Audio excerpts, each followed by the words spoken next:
Today we are going to listen at some inspirational speech.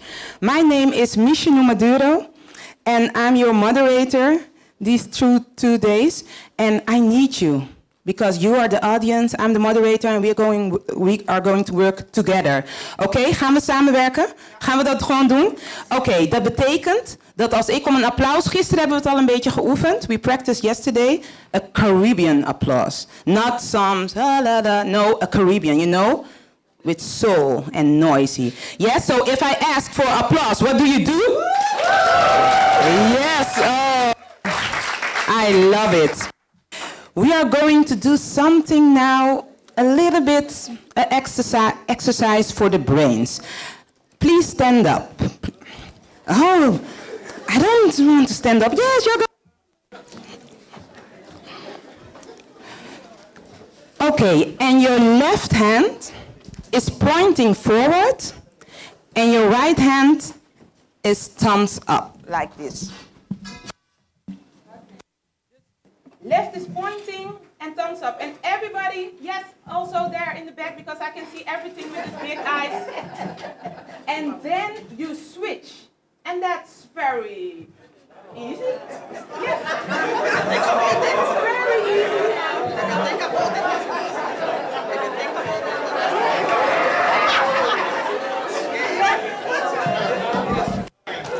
Okay, you can sit down.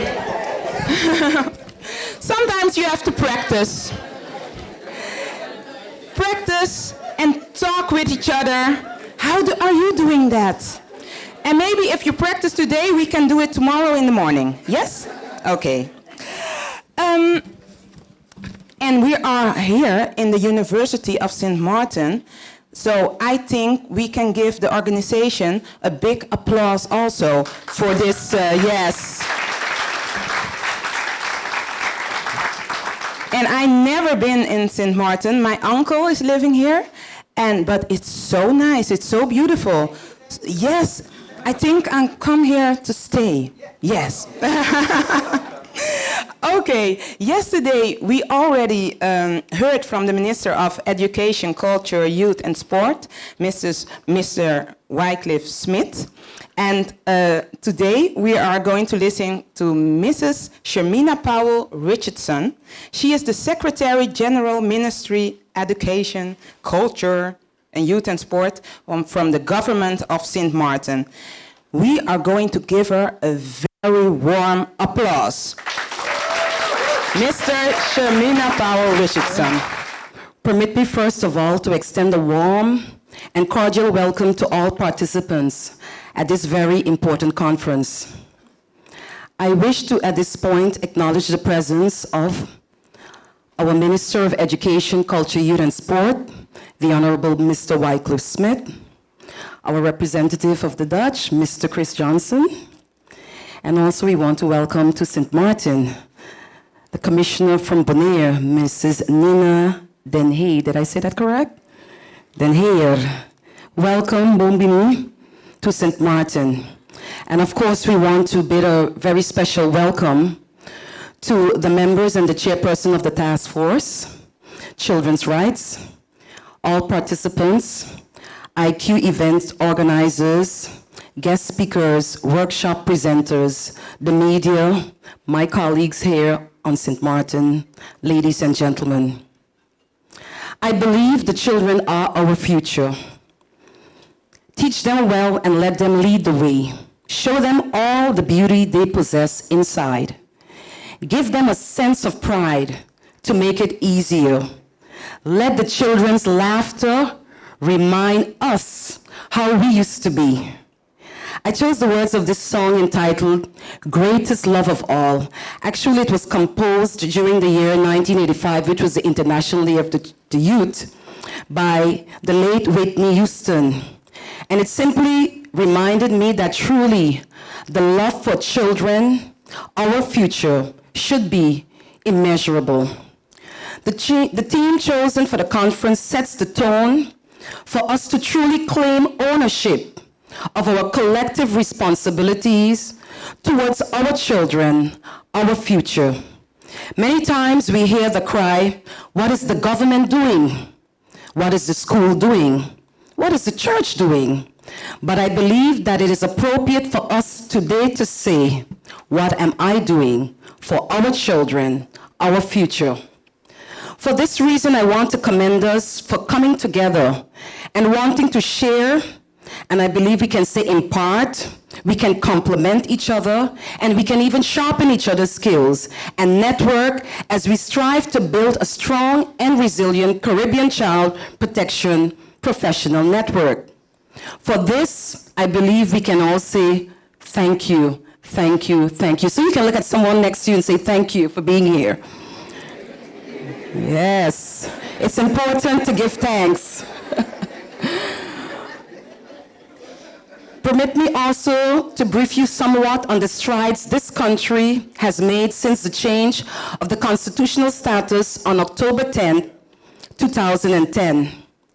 St. Martin, with the obligation to create its own laws, policies, and supporting institutions, established its constitution, which is further translated into several books of the law, namely the Civil Code, the Penal Code, and the National Ordinances. The Constitution of St. Martin gives every person in St. Martin, including children and youth, fundamental rights of freedoms regardless of their race, their color, their place of original, political persuasion, creed, or sex.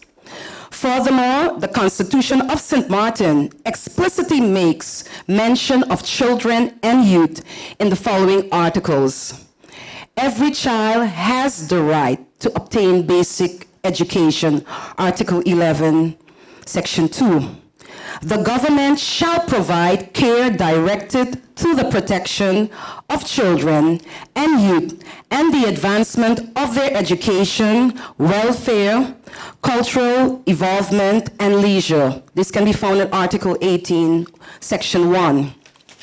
St. Martin has also ratified several international human rights treaties, including the rights of the child, and has the obligation that the rights as outlined in the treaties are also upheld, of course, in collaboration with the Kingdom of the Netherlands. Just recently, after the passing of Hurricanes Irma and Maria in 2017, St. Martin was put to a great test in ensuring that a safe and healthy environment would be created once more for our children, our future. And I must say, it was a test. But with the help of God, the resilient people of this country, the Kingdom of the Netherlands, our Caribbean brothers and sisters, and even other international organizations, we were able to get back up on our feet and press on in the safeguarding of the rights of our children. And I'm going to turn from my script a bit, if you would permit me, because as Jillian began to clap, I remembered something that she said last night, and that stuck and stayed with me. It was in the presence of our honorable minister. She said, when I think about St. Martin, the word that comes forward is resilient. Resilience. And it really marked me, because sometimes we don't understand the strengths that we have. All of us do, until we are met with very difficult times. And then we have to come forward and we have to press forward. So we claim that resilience, we claim it because we have experienced it, and we will continue to do so. And even as I speak, I have realized that there is already a development of a hurricane. Is it a storm? It's a storm, and I think it's called Andrea. Wow. So we've got to be prepared at all times. We've got to be resilient at all times, and we've got to be ready to speak to the community and tell them we have made it, we will make it, and we will continue to make it. And I'm going back to my script, if you will permit me. It passed, yeah, oh, sorry. I'm sorry. I should not have done that, to create, there's no fear. Have the faith, it has passed us, and we're going to speak into the atmosphere that it will die as well, right? Amen. The question is, are we and how ready? I think the mic is... I'm pretending that I'm technical. Oh, yes, I think this one. It's strange because it's still green, so it should have some juice still. But I guess that this question is important. So the question is, are we and how ready? The question is, are we established to set and to do? The question is, are we truly ready and to set and to protect our most valuable resources, our children, our future? Time will not permit me to list all of the safeguards we are putting in place.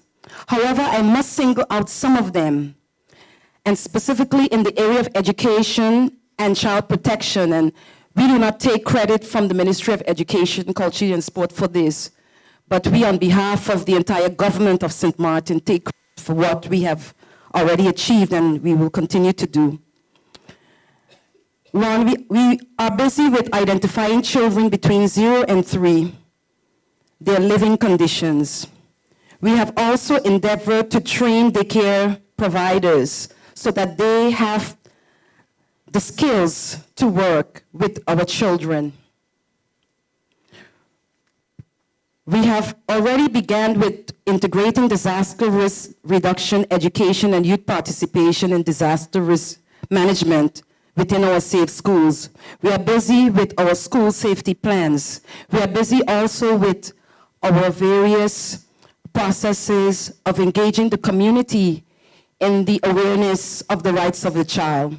In collaboration with the Ministry of Justice and, of course,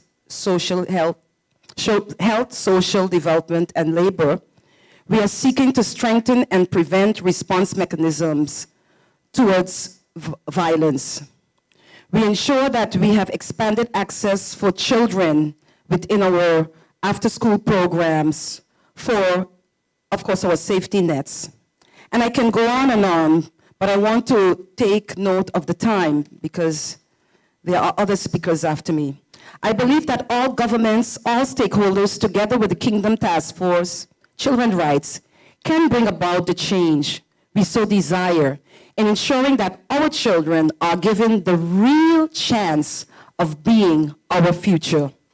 I do look forward to the further discussions as it relates to the individual country plans during this week.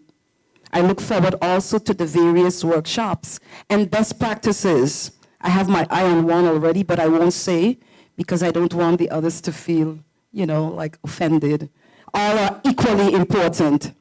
Just last year, August 2018, there was a regional meeting in Trinidad and Tobago with 11 Caribbean countries where they examined child protection strategies, best practices, and challenges faced in the region.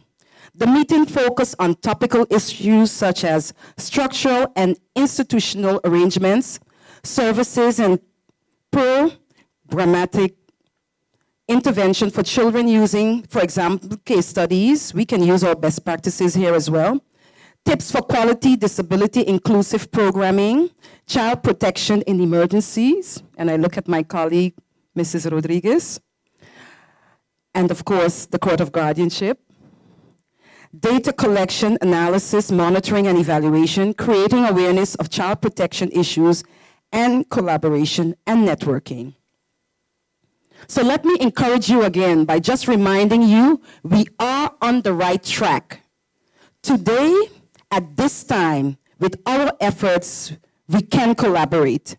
Together, we are strong as we recognize our collective knowledge and skills that I dare say is right here in this place, available not only for us, but for the entire region and even the kingdom. Our children deserve to be protected because they are our future. Our children deserve to be educated because they are our future. Our children deserve to be nurtured because they are our future. Our children deserve to be heard because they are our future. Our children deserve to be loved because they are our future. Our children, our future, are a heritage from God. God bless each and every one of you and fruitful deliberations. Thank you. Nice words. Yes, because our children are our future. It's a pleasure for me to speak to all of you who are working so hard to protect children's rights. After all, the future of our boys and girls is the future of our kingdom. So through your efforts and assistance, you are making a major contribution to our society. Whether we live in the Caribbean or European part of the kingdom, we share the same horror of seeing children suffer. And we share a commitment to helping those children, whether that means combating abuse or tackling childhood obesity. Every time I visit the Caribbean part of the kingdom, I enjoy meeting members of the youngest generation. It's inspiring to see their curiosity. A curiosity born of hope for a successful future. But no doubt, I have also met children whose rights are under pressure. Children who sometimes feel lost, who feel the ground shifting under their feet, who are searching within themselves for belief in a better life.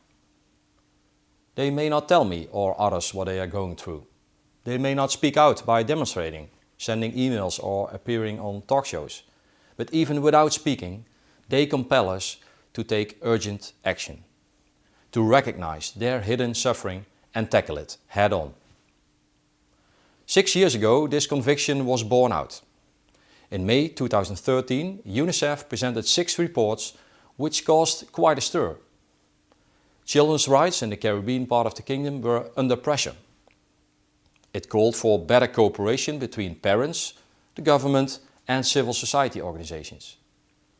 And the challenge we eventually took on is a long-term struggle. So it's vital that we stand up together and work together, whether we are civil servants, aid workers, NGOs or police officers. And that's why the establishment of our task force for children's rights in 2014 was so important. And it is still of great importance today and tomorrow. The task force annual conference is crucial. It keeps the protection of children's rights high on the political agenda. It fosters knowledge sharing and tackles questions of how best to help children. It helps us to learn from each other. I hope that within ourselves we can tap into this same curiosity shown by the kingdom's youngest generation, so that we, as public authorities and support services, can do even more in the year ahead to protect children's rights. All our children deserve it, and our kingdom deserves it. I wish you all an inspiring conference. We are going to make it dat het helemaal tot in Nederland klinkt. Dus a big warm applause for Mr. Knops. Yes? I'm going to tell him they give a warm applause here in St. Martin. I want to ask the Minister of Education, Culture, Youth and Sport. It is a pleasure to look out at all of your smiling faces. You look so beautiful. I wish I could go and give you all a hug. You said 2 words, 3 words you started this morning with. And I think they're very important words. You said, I need you. And we need each other. In order for us to be able to work on behalf of our children, we're going to have to do it together. We need you, we need our children, so that together we can create a better St. Martin and a better world. Okay, Minister Wycliffe Smith, thank you. What are we going to do? You get 3 minutes time to think about what you want to gain and what you want to contribute at this conference. Dus op de ene post-it, wat kom je halen? En op de andere, wat kom je brengen? En op de achterkant schrijf je je naam. Ja, en als je dat gedaan hebt, dan hoor je wat je ermee mag doen zometeen.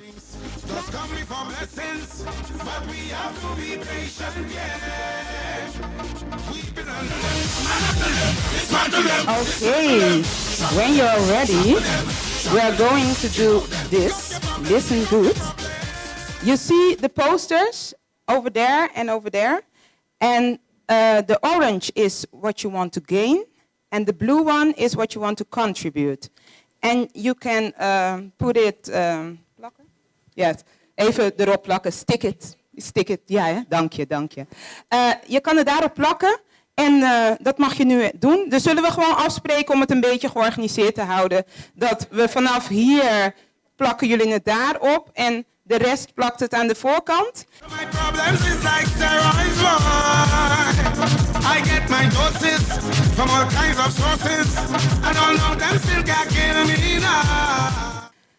I want to share my experience of my positive influence interacting with the youth on Sint Eustatius. Yes, and it is Carol Kuvelai. Hello. Yeah. Good morning, everyone. I find what we tend to do probably wrong is we sit and make all the programs, all the activities and so for the children, but we fail to meet them in their different levels of environment, such as sports. A lot of our boys are into basketball because there they can shed their energy, their anger, and don't have to communicate it to anyone. Okay, so what do you need? What do you need to make it better? What you need to make it better is indeed see them outside their home, see them in their social environment. You get to know them on a different level of understanding what they're going through, because you're meeting them down in that level outside of a classroom, outside of a home, you get to interact with them. You build that trust, and so they feel comfortable coming to you. I feel also more open to continue the old path of being part of the village, raising them. So I would approach them instead of going to their parents and complain. Wow, you are working with your heart, straight from the heart. Can we give her a big round of applause? Carol Kuvelai. I would like to introduce our first keynote speaker. She is so colorful. She loves music, and her passion is children's rights. Can I get a big, warm applause for the branch manager, Joint Court of Justice, Richelda Rodriguez Emmanuel. The benefit of a conference like this on St. Martin or in small islands is that, you know, good relationships is hard to find. So, is there anyone around among us here that is free, single, and disengaged? And also, yeah. I'm just asking for a friend. I'm asking for a friend. So if you get that concept, then you will also understand my presentation. It's entitled Asking for a Child. And for those of you that don't get that, I'll just break it down. It means that sometimes the persons that are in need are not on a platform or in a position to pose their questions, or they don't have the ability to formulate it the way that someone that, for instance, is exposed to a bigger audience, like how I am here now, can do that. And so therefore, as I'm standing here on this platform, and the questions that I pose, the challenges that I throw out to you and to myself, because I'm also part of this equation, is on behalf of our children. And if you bear that in mind, then you would also excuse me that sometimes I'm going to be a little harsh about it, or maybe I didn't package it as neatly as that the politicians would like it, or as our professional. But Richelda, you really had to say it like that? Yes. Okay? So once we have that understanding, we can move on. And the concept asking for a child is also very important in the context of, I think that many of us here as children's rights professionals, We don't make use enough of the platforms that we have because we find that we have to be, very ethical or precise in depending on who we are addressing, that we don't actually pose the needs of the children. And I hope that in this conference, we would look to bypass that and not be packaging whatever, has to be exposed. Let us be clear about the needs, but more so, because complaining is not the thing. More so, let us look at ways and means to actually get things done. So I would dare myself to pose questions and also to present some concrete food for thought, that we can all chew on during this conference, and you can talk to each other about it. And I would like to go straight into the meat of the matter. In this presentation, I will delve into 4 sub-areas of child protection. While these topics include areas of preventative measures for child protection, my presentation will focus more on the legal frame and the legal interventions that we have within this country and within the kingdom. And why? That is my forte. I come from the Child Protection Services and for the court.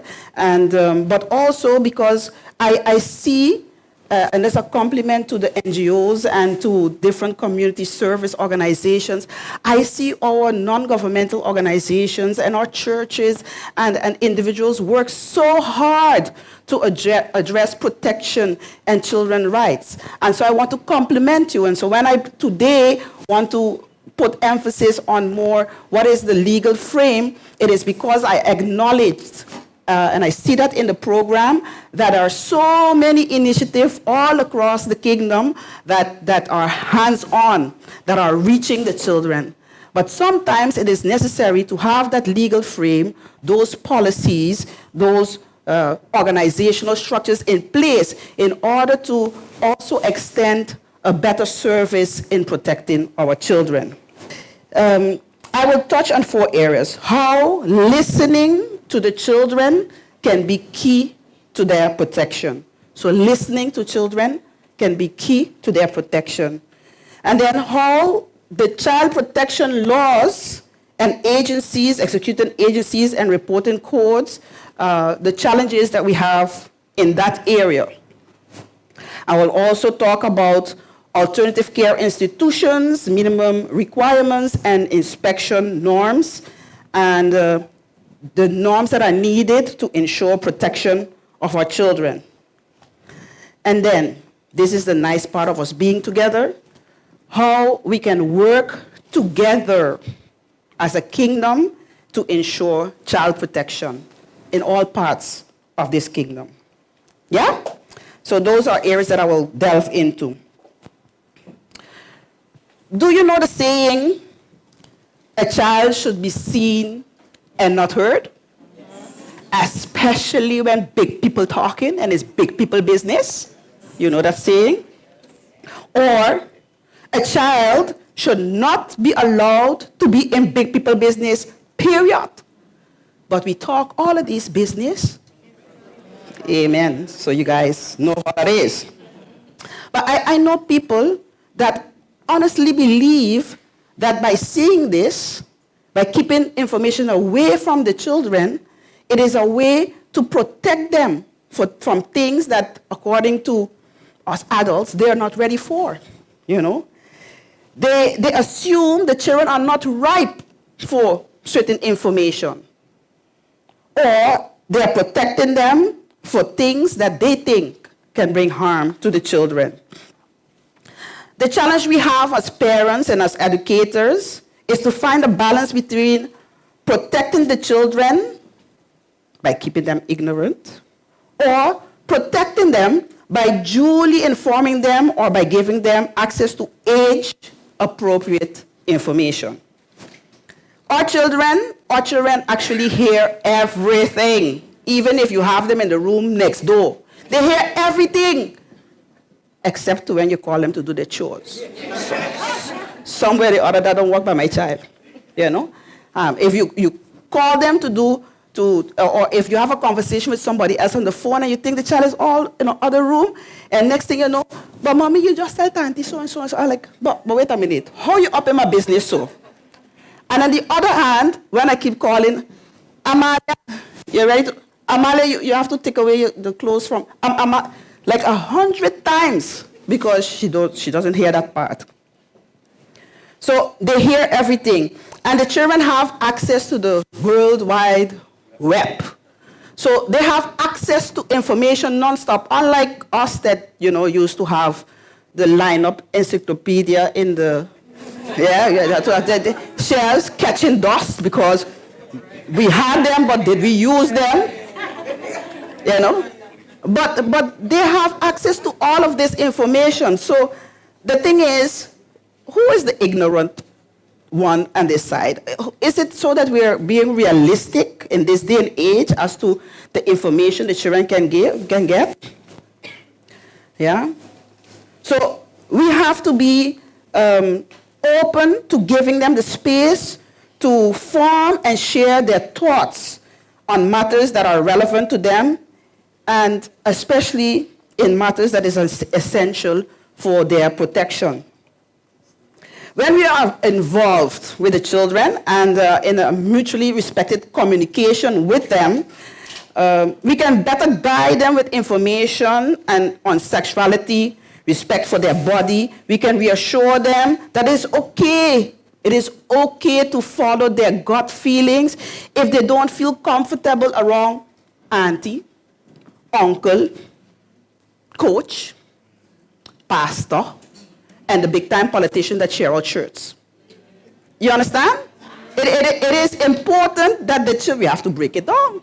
It is important that the children feel comfortable in acknowledging how they feel and how they can form their thoughts, but that they can share it.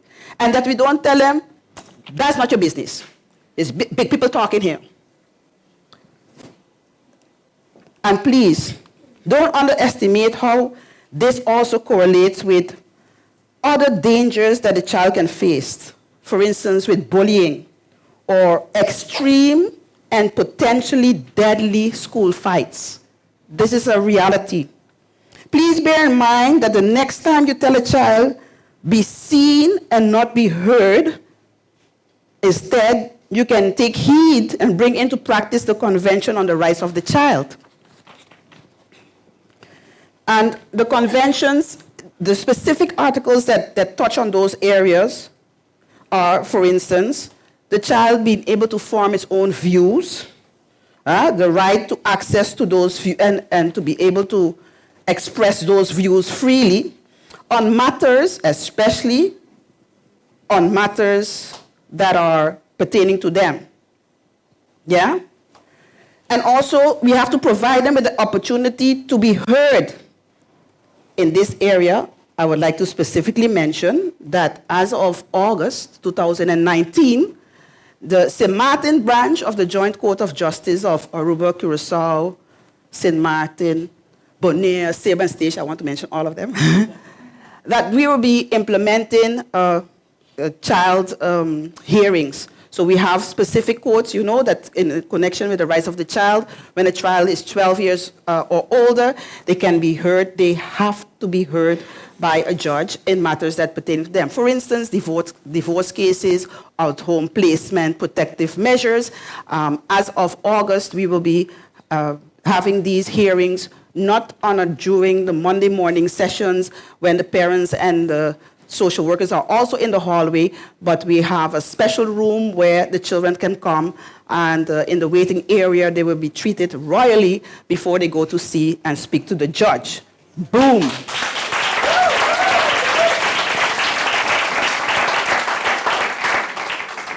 So the pleading is, please, let us help the children to access age-appropriate information. Let them express themselves in dialogue with us. Can you listen to the children? Reassure them that they are heard and that their opinion matters. I'm asking for a child because you never know that by doing this, you are the link to the child's protection. Now I want to look at the child protection laws, executing agency and reporting codes. In March of 2013, I became the director of the Court of Guardianship here in St. Martin. And I was particularly, let's say, joyous about the fact that one of the things that I realized when I came in is that as of the 1st of April 2014, a new law would go into effect. And that new law was a change in the Civil Code, Article 243. And that article is the article that makes that the Court of Guardianship is the central reporting center on child abuse. I mean, I was like, whoa, we got this on St. Martin, it's good, and it's in the laws. And I can remember dating back to 2000 and the 2000s that we were busy in the structure of the Netherlands Antilles via the Ministry of Jeugd en Gezin, Jadira Bakhuis, supported by Professor Joe Hermans and also by Mira Termeulen. Who can remember that time? Shamina, you was there for sure. And I know a few of them and these were the books that we then were going to use for the implementation of central reporting centers on all the islands. I'm telling you, this goes back to, in 1999. You know what I'm saying? The books are from 2000 and so on. But you can imagine that it took such a long trajectory to reach to, at least it is in our laws. It's one thing for the thing to be in the law. But guess what?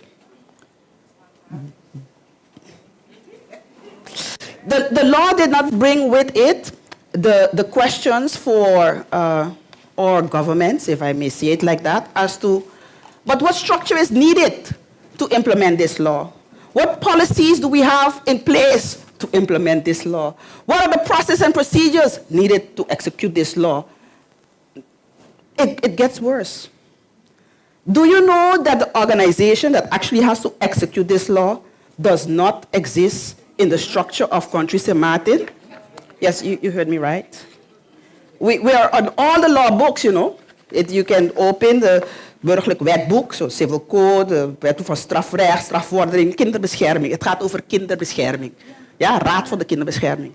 So we're in existence in the law books, and there is an office, and there are hardworking personnel. Are you wave? They can know that you're there. Whoop, whoop, whoop, whoop. So we are there, and we have been working, and things happen, and because the law gives us the opportunity, but somewhere or the other we are in twilight zone in structure of country.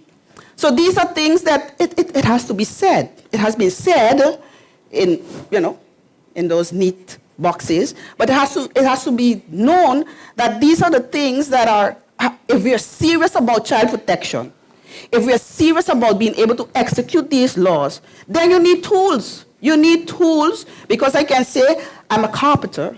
No, they say, don't call a carpenter. I'm a joiner, yet I have no tools, not at all. What can I produce? But we deal with the tools that we have. And we have been protecting a lot of children on St. Martin based on the tools that we have. And just to give you an idea, because child protection is real, I want to go back on the article. Let me just go back to the article, but because there's something else I want to put emphasis on. So I said, Article 243 is in existence, so it was a child protection services. But what have we seen in practice? That mainly, if I focus on professionals that have to report, they tell you, but I am held to secrecy because my profession says there is a client-patient secrecy thing going here, so I can't give the information to that person, even though it means that a child is in danger. Yes? And then I look at the article and it says, and I freely translate, it's a free translation, the one who on the basis of their profession is mandated to secrecy can report child abuse to the center without permission, yada, yada, yada. That's what they said in law. And so professionals will tell me, but we say, Martin, but me not know about the law. So I can't be held to it. I'm not aware of the law, so therefore I should not. Or they're not aware of the reporting codes within their organization, or there are no reporting codes within their organization. Guess what? In Article 243D it says, and this one I want to read so that it's clear. Even kijken. Article 243D, it states, and I literally quote now, bij landsbesluit houdende algemene maatregelen kunnen dat landsbesluit aangewezen beroepsgroepen worden verplicht een meldcode op te stellen en toe te passen. So that law makes it mandatory then for certain professions to report child abuse. But the law says, bij landsbesluit houdende algemeen LBHAM. Guess what? No LBHAM. No LB kaas, no LB wars. Not in. You understand? And so we can have it in the law, but if we don't do the next steps that are necessary, there are no ways and means that we can make it mandatory for people to report. And again, I want to put the emphasis on, and that is not by lack of the professionals or the people that are in the field indicating that these are areas that we need to look at, because we've been doing so.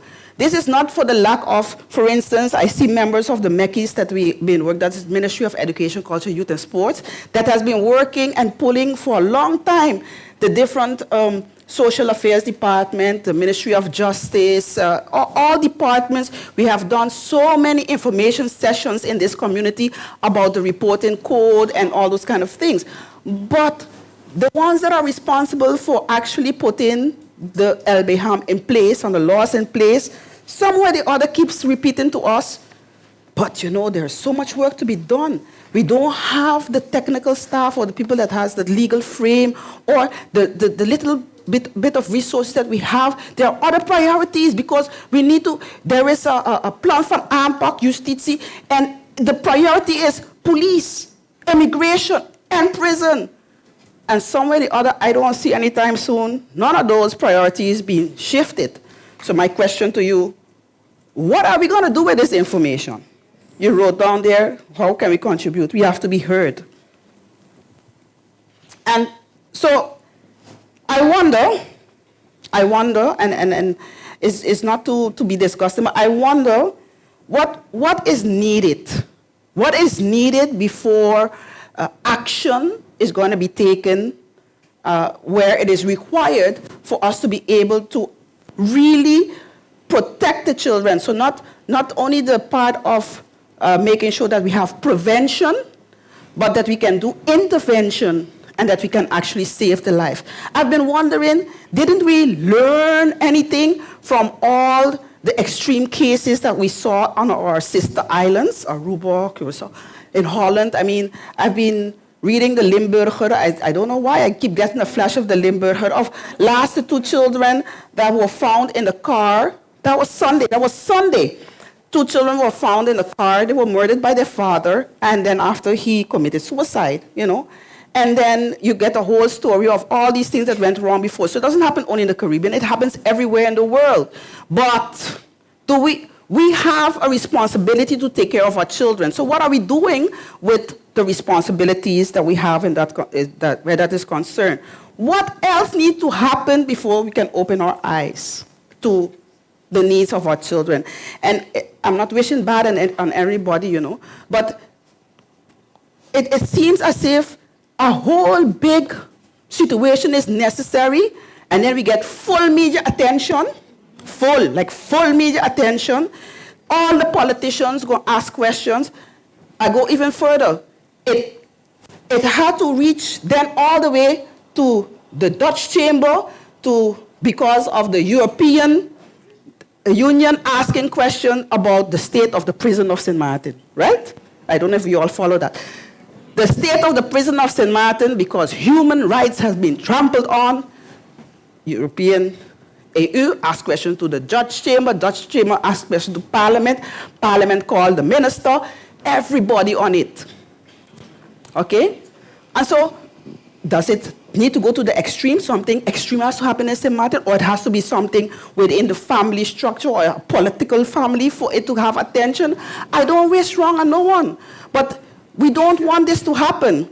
And so it's important for us to heed now, because this is for real. And that's why I want to show this. You know, these are the figures over 2014 to 2018. And even if it's just one child, it had written on that schedule, it was okay. It's in Dutch. So these are the reports that came in.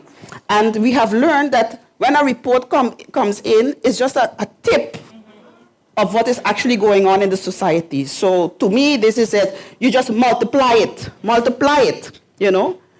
Verwaarlozing is neglect, fysieke mishandeling is physical abuse, psychische or emotionele mishandeling, and seksuele mishandeling. These are the figures over the years that I've been working there. And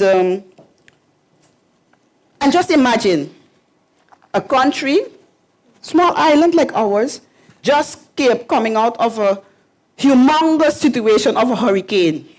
And it is internationally known, and I am sure that Joanna Wedgwood mentioned that in her presentations and the workshops, that it is commonly known that once there is a disaster that took place in your society, the level of domestic violence, child abuse goes to the extreme.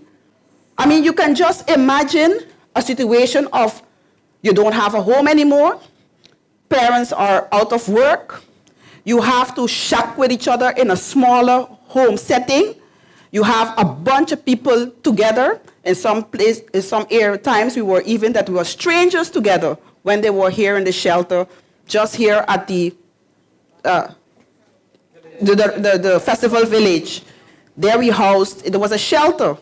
And you have adults and you have children, and you can just imagine the stress that gives also for a parent. And you know, when you are stressed out, the ones who feel it most are the people that are closest to you. So if you can lash out to a spouse, imagine how they would lash out to children who are the most vulnerable, because what you can do, slap you off and move from here. Move out. You can just imagine. I said already too, in situations where they're all together, you're dependent on people. This is for real, eh? We have known situations where a parent, a mother, a father, a parent would allow child abuse to continue to take place because they have nowhere else to go. Let's just close our eyes to that. We have to take it, because where else will we go to live? Who else is going to feed us? How will we get help? Government ain't helping us anyway. I mean, or we're illegal here, so you can't report to nobody. That's what they think. Reporting of child abuse is regardless of your status in your country. So it is important to see that this is for real. The child abuse figures has gone up, and what are the tools? I got the figures yesterday also for 2019. And to me, this is not going the right direction, because from January to April, already 19 reports, physical, behavioral abuse, neglect, and one sexual abuse case. And the reporting is not really hot within this society. I'll explain to you why, also with the professionals. I think it's a Caribbean thing. I'm not sure. You have to correct me if I'm wrong. But sometimes people look at, Lord, man, what are we going to do with this man? It's not good for his family. He has such a good career, you know. He helps so many other children, you know. So, man, the little child, maybe it's how she was dressed, eh? It's how I see her walk down the road someday here, her skirt was really too short. So maybe she was looking for it. It's real, you know.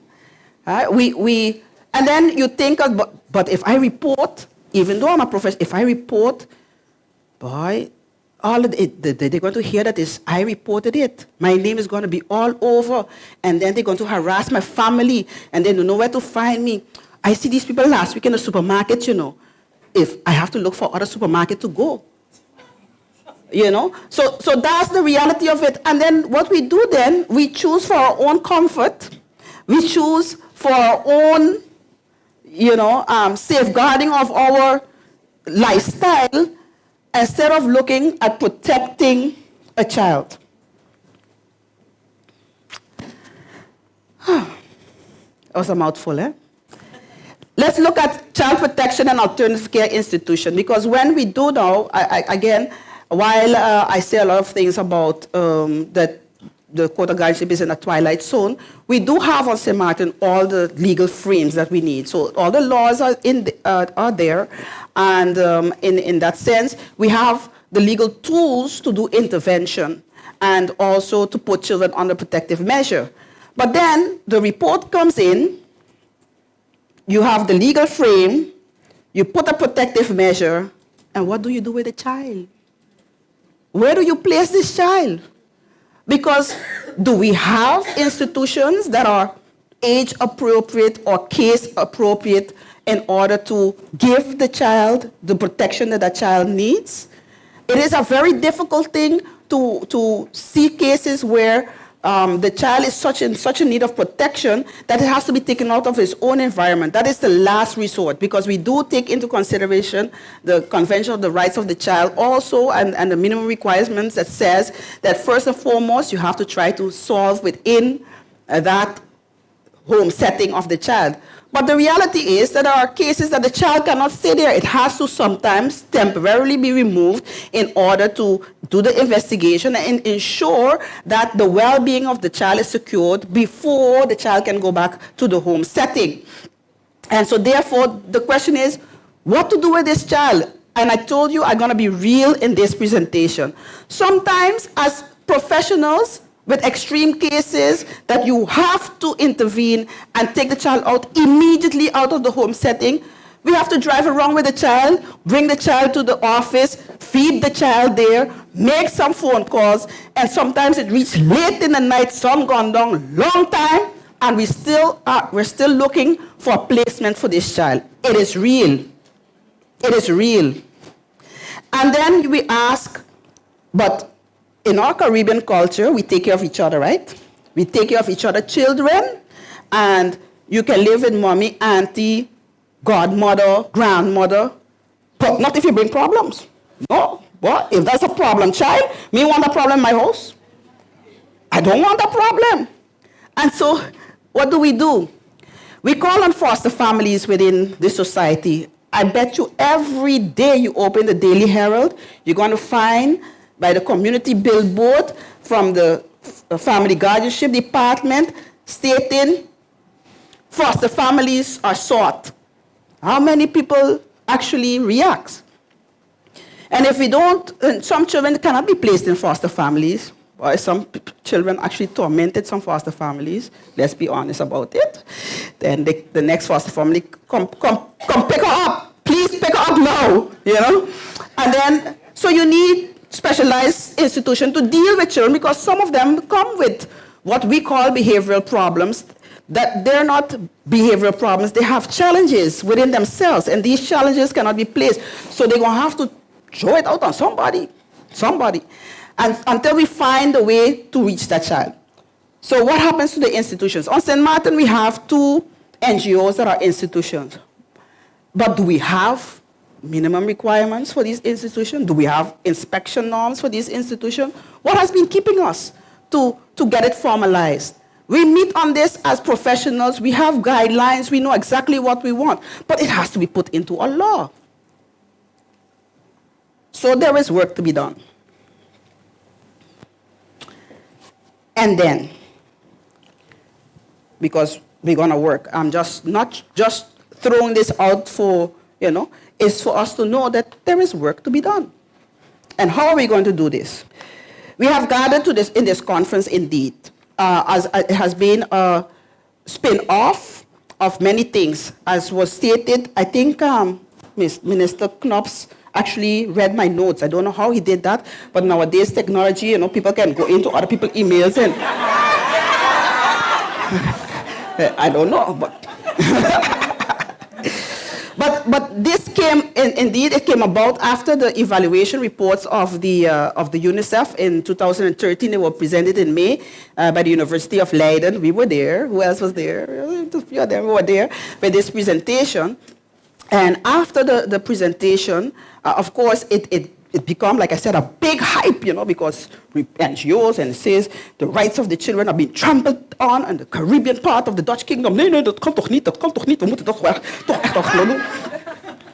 And so, during the next Kingdom Conference, which was in February of 2014 in Aruba, Patria Stima, I was born in Aruba, so young. And during the conference in Aruba, the task force was formalized. And in that, it came about that we would have a representative from each island or each territory country, which would work together on bettering the situations of the children within this kingdom. And so we got hype in Parliament.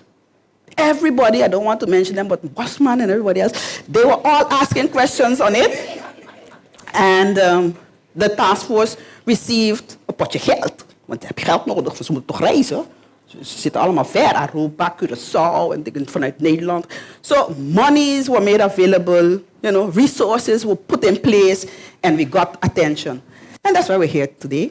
And we've been meeting like this on a regular basis, which is good because I have literally seen the spin-off effect, especially when you share best practices, especially when you have the opportunity to leave your island and come together as professionals and exchange that knowledge and information.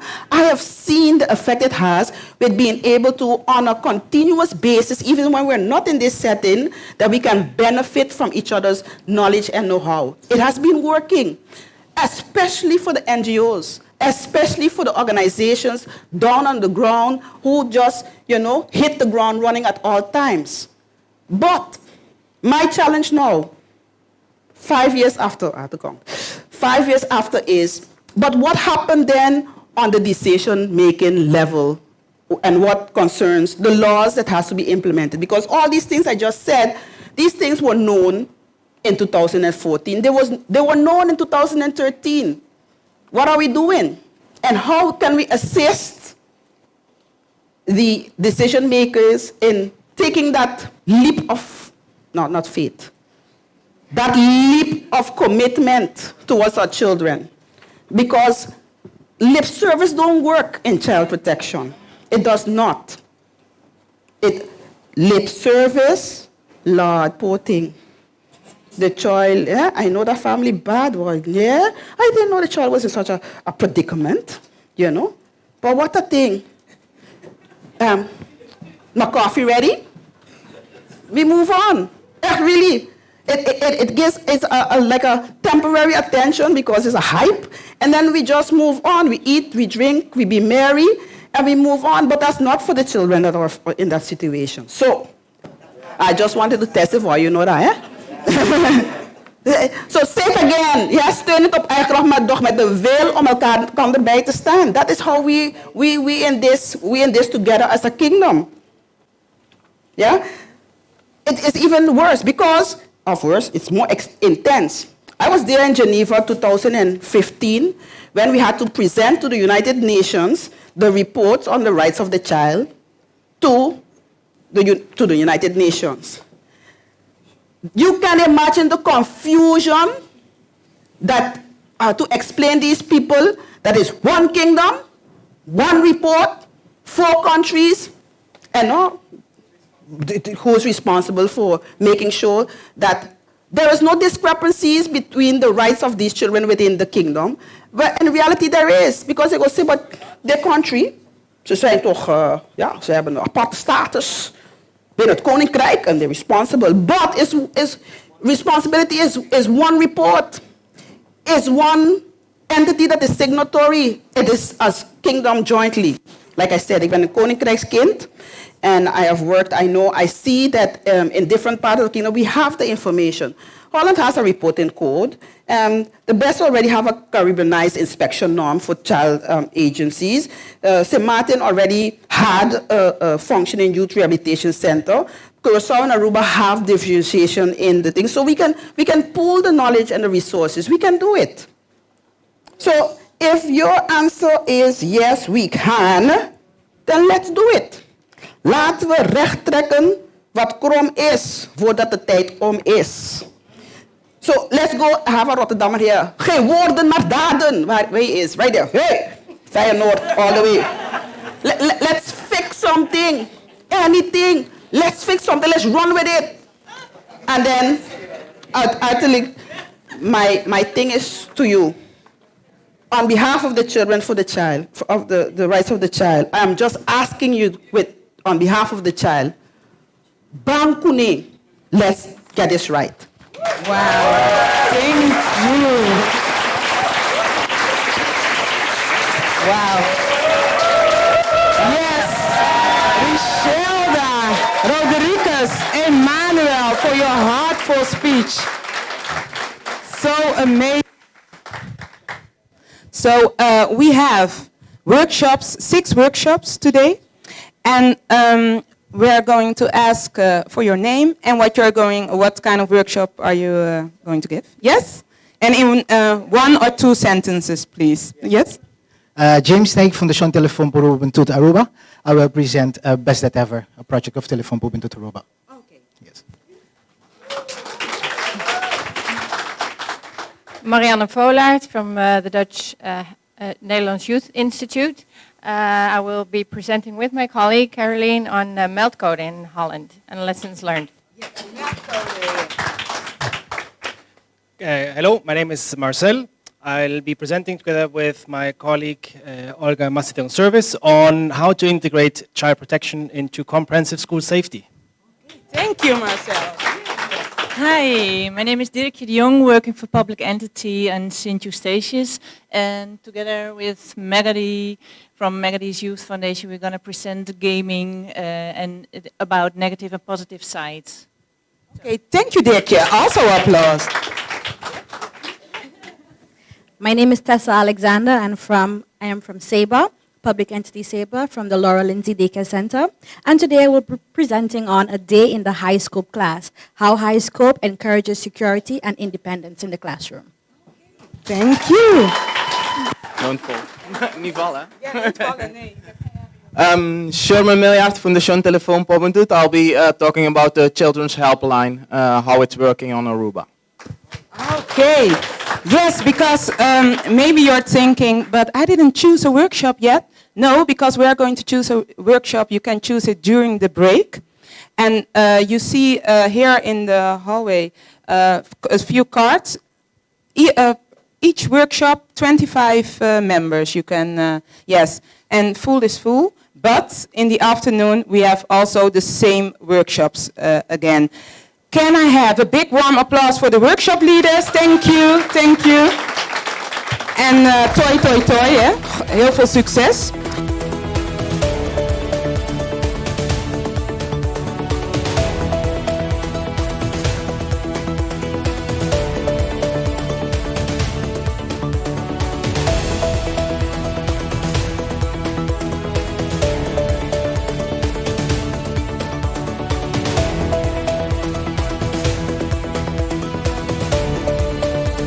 We have heard a lot this morning.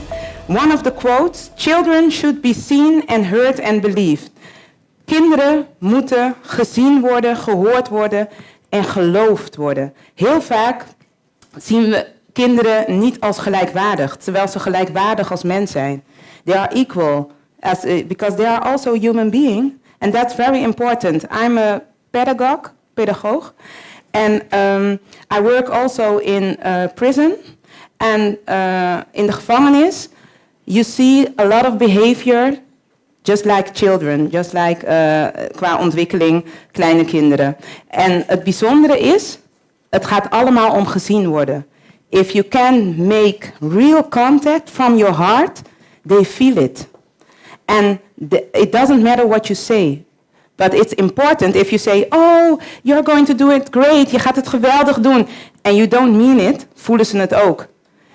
And that's why I love the quote, not behavioral problems, but challenges in themselves. Omdat het zijn ook uitdagingen om daarmee om te gaan. And what are we going to do now? That is an energizer. Why an energizer? Because I think if you work with children, you give a lot of energy. Als je met kinderen werkt, geef je ontzettend veel energie. Maar wat wij vaak vergeten als hulpverleners, is om zelf op te laden. And that's so important to boost yourself and recharge yourself. Because who has a mobile phone here? Somebody? Yes?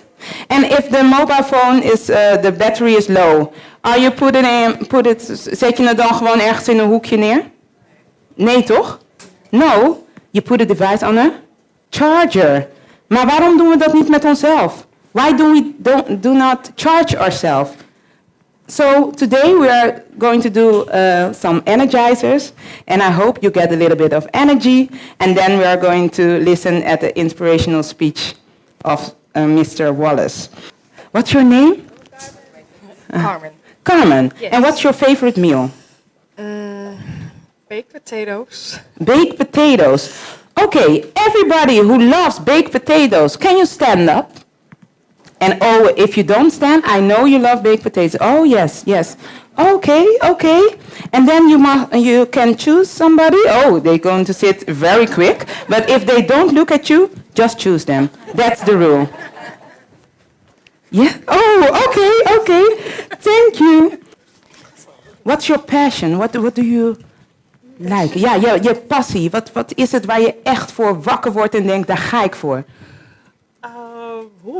Zo, even nadenken. Zoveel passies heb ik. Ja, and everybody is thinking about their passion. Nou, het feit... mag ik Nederlands praten of Nederlands? Je mag Nederlands, Engels, alles mag je praten. Oké, nou...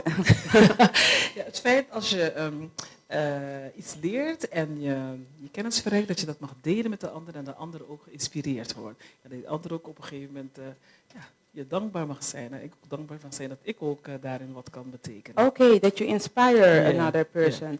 Because thank you. What's your name? Swinda. Who knows the definition of inspiring? What does it mean to inspire somebody? To?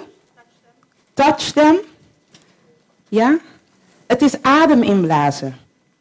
Dus als je iemand inspireert, it's like giving them oxygen. En dat is heel bijzonder als je dat bij iemand mag doen. Dus om een beetje adem te krijgen ook en de hersenen te laten werken, gaan we het volgende doen. Till 7 with your right hand and 7 with the left and with your feet and then 6 and then 5 and then 4, 3, 2, 1. Yes? Oké? Oké. We gaan tellen, hè, mensen. We beginnen bij 7. En dan doen we alles, dus de handen 7. En dan gaan we naar 6, 5, 4, 3, 2, 1. En dat gaan we iets sneller doen, maar dat gaat helemaal goed komen. Oké, met z'n allen, hè? Want ik kan alles zien met deze grote ogen. Oké, komt-ie. Met je rechterhand. Allemaal, ook daarachter. Ja, super. Oké, 1, 2, 3. Oh, hallo. Ik zeg toch met z'n allen tellen? Kijk jullie.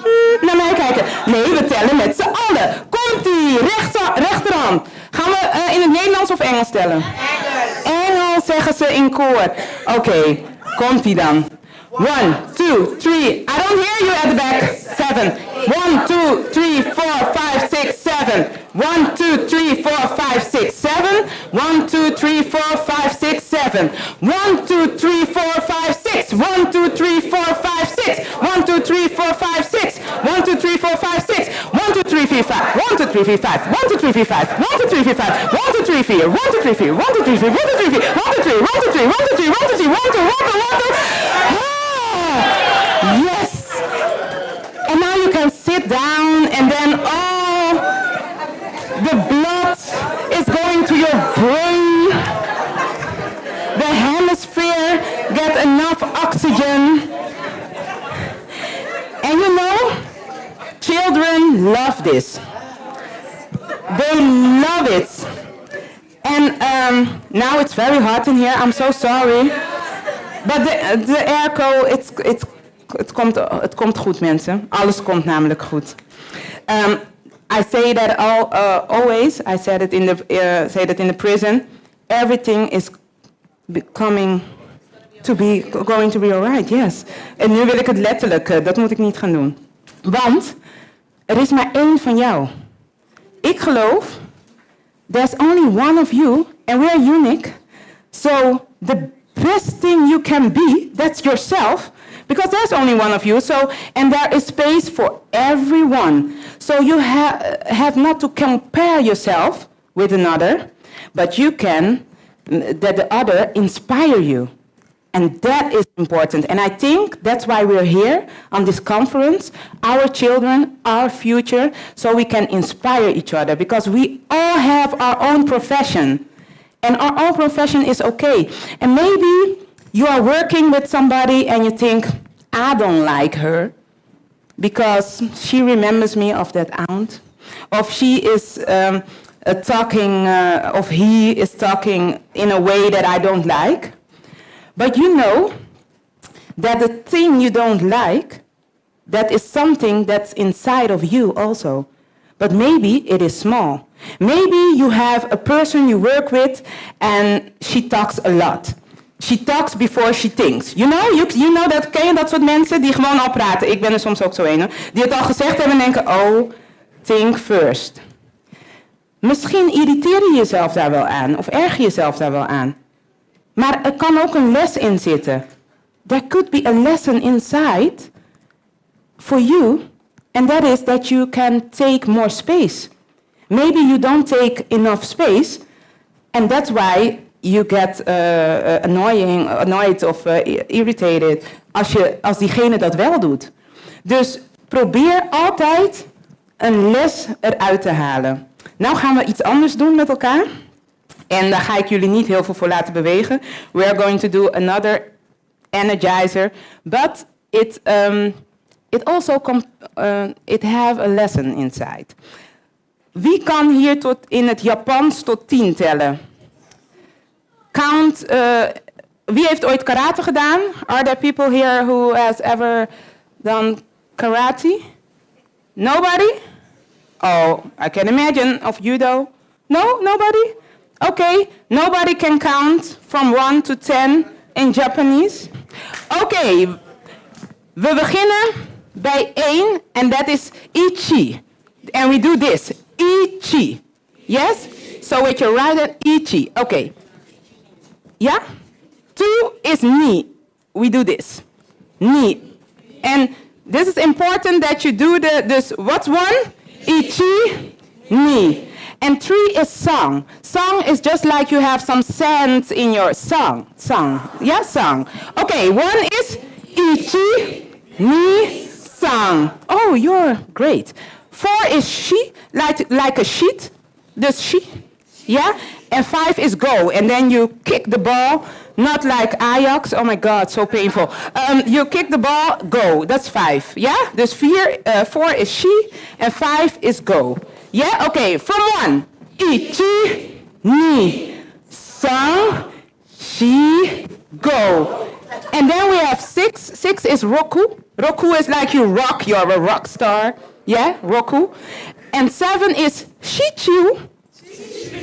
Shichu. Yes, okay. 1. Ichi, ni, san, shi, go, roku, shichu. Oh, great. And then 8 is hachi. Hachi. Yeah, and this is for real. Yes, because I saw somebody watch like, oh yeah. No, this is for real, man. Echt. So 8 is hachu. And then 9 is ku, like a cow, ku. And 10 is you. So we have 8. What is 8? Hachu. And then ku, you. Okay, from the beginning. Ichi, ni, san, shi, go, shichu, hachi, ku, you. You are are great. A big round of applause for yourself.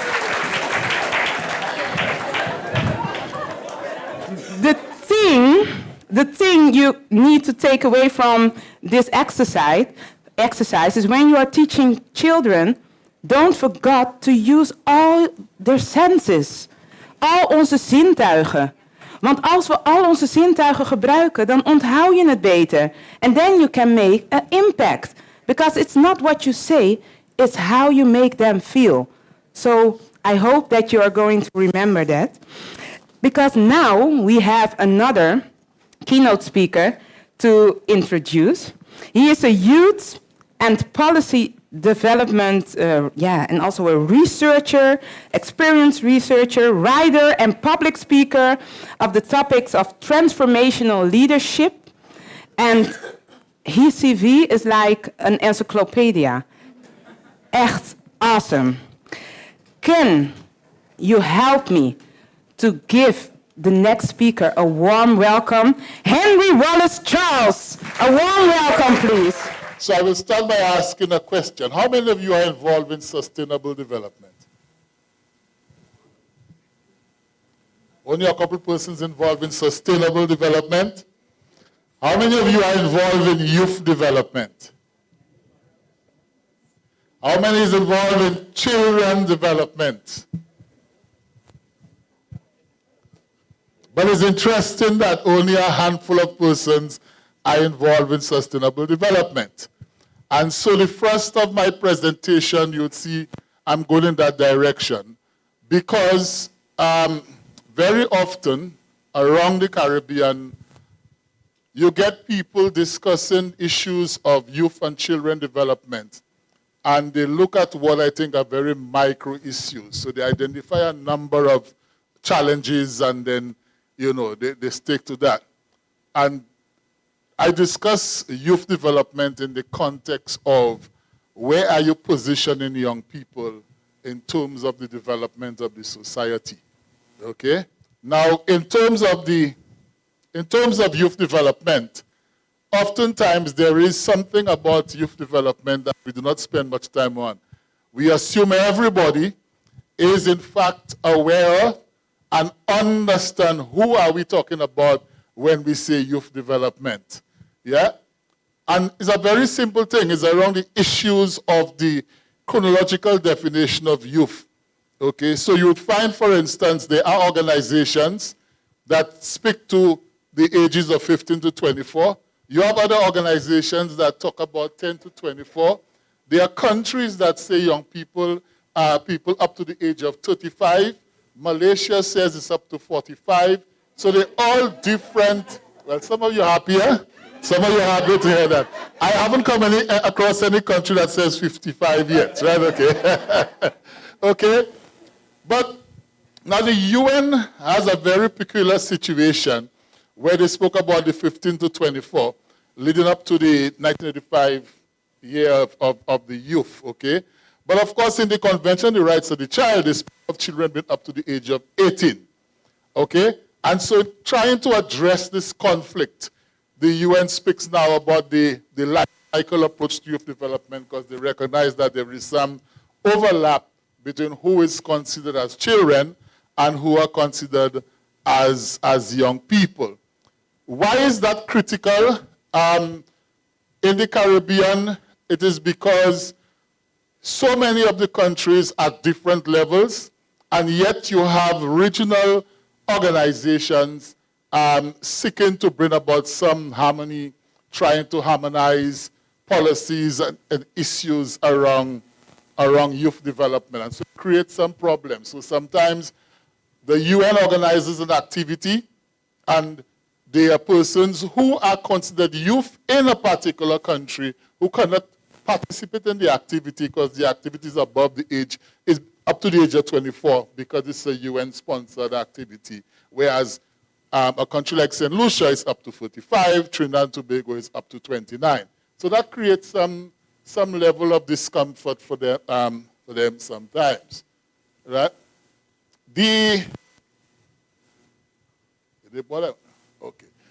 But beyond the question of the chronological definition of youth, using an age or period of time to define youth, which is really for statistical purposes. The bigger issue for me, as somebody involved in research and helping countries develop policy, is not just the age issue, but the fact that too often I hear people discuss youth as our children as if they are a homogeneous group. You know, so you could just one size fits all kind of thing. And very often I have to remind persons involved in development that no, when you're talking about youth or children, you're not talking about a homogeneous group. You're talking about a heterogeneous group.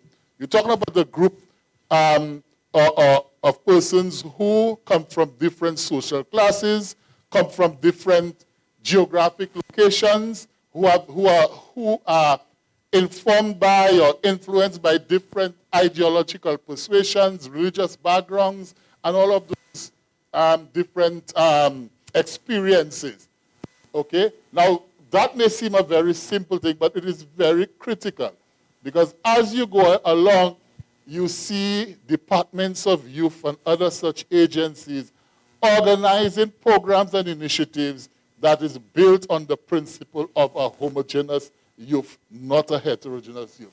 So, a bit of money spent on those programs, you speak to young people and they tell you, well, you know, the program really doesn't make any sense. They don't feel satisfied with the programs don't benefit them, and largely it is because the program is not addressing their particular situation, or they might be vehemently opposed to the program because the program is not in sync with their own ideological perspectives.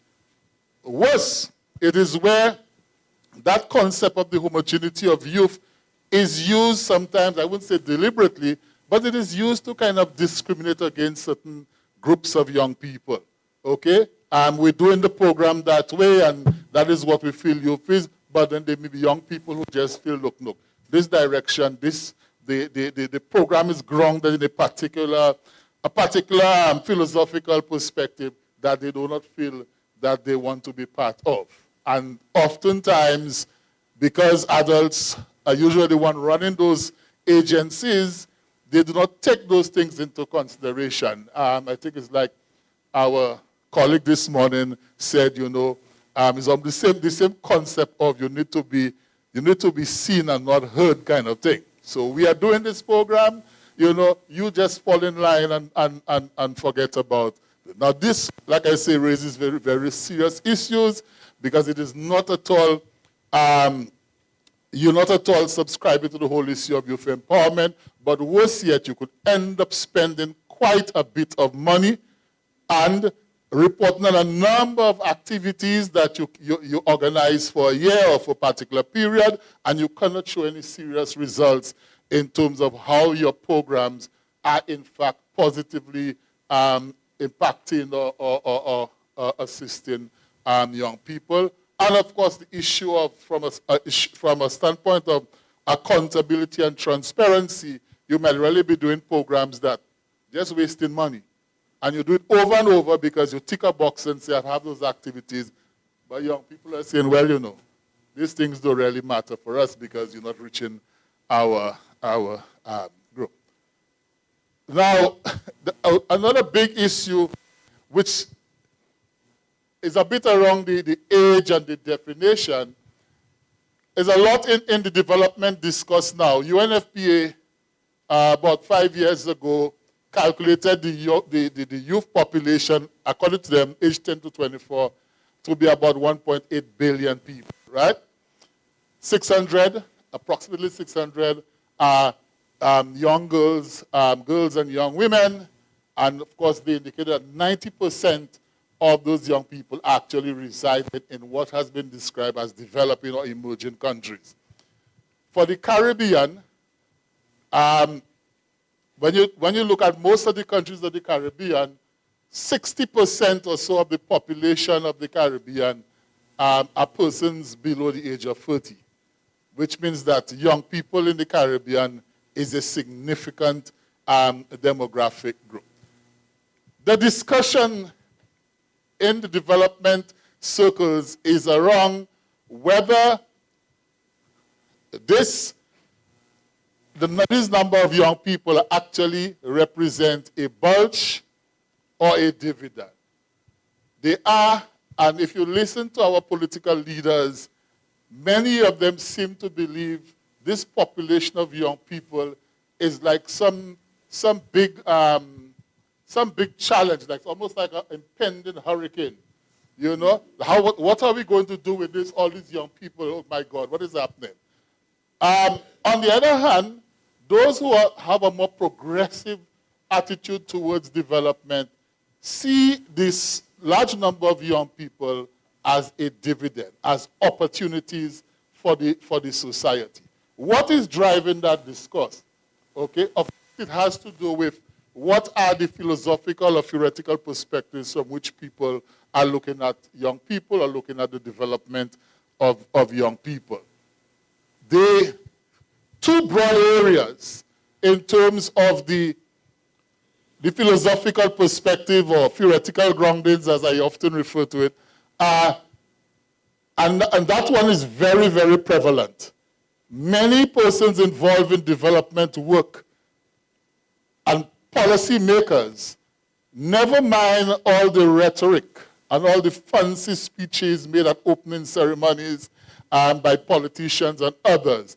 When you examine what is in play, what they do, what they actually do in terms of implementation, the policies, what they do is they really espouse a deficit perspective of young people, which goes back to why they see the number of young people as a bulge or as a challenge for the society. And what is that deficit? They generally see young people and children as problems to be addressed. Okay? So if you have 1,000 and now you have 20,000, it's 20,000 problems to be addressed. That is the kind of perception that they have of young people. They see and treat young people as a threat to the social fabric of the society. You see it in the newspapers all the time about, oh, that crime thing getting out of hand because of young people.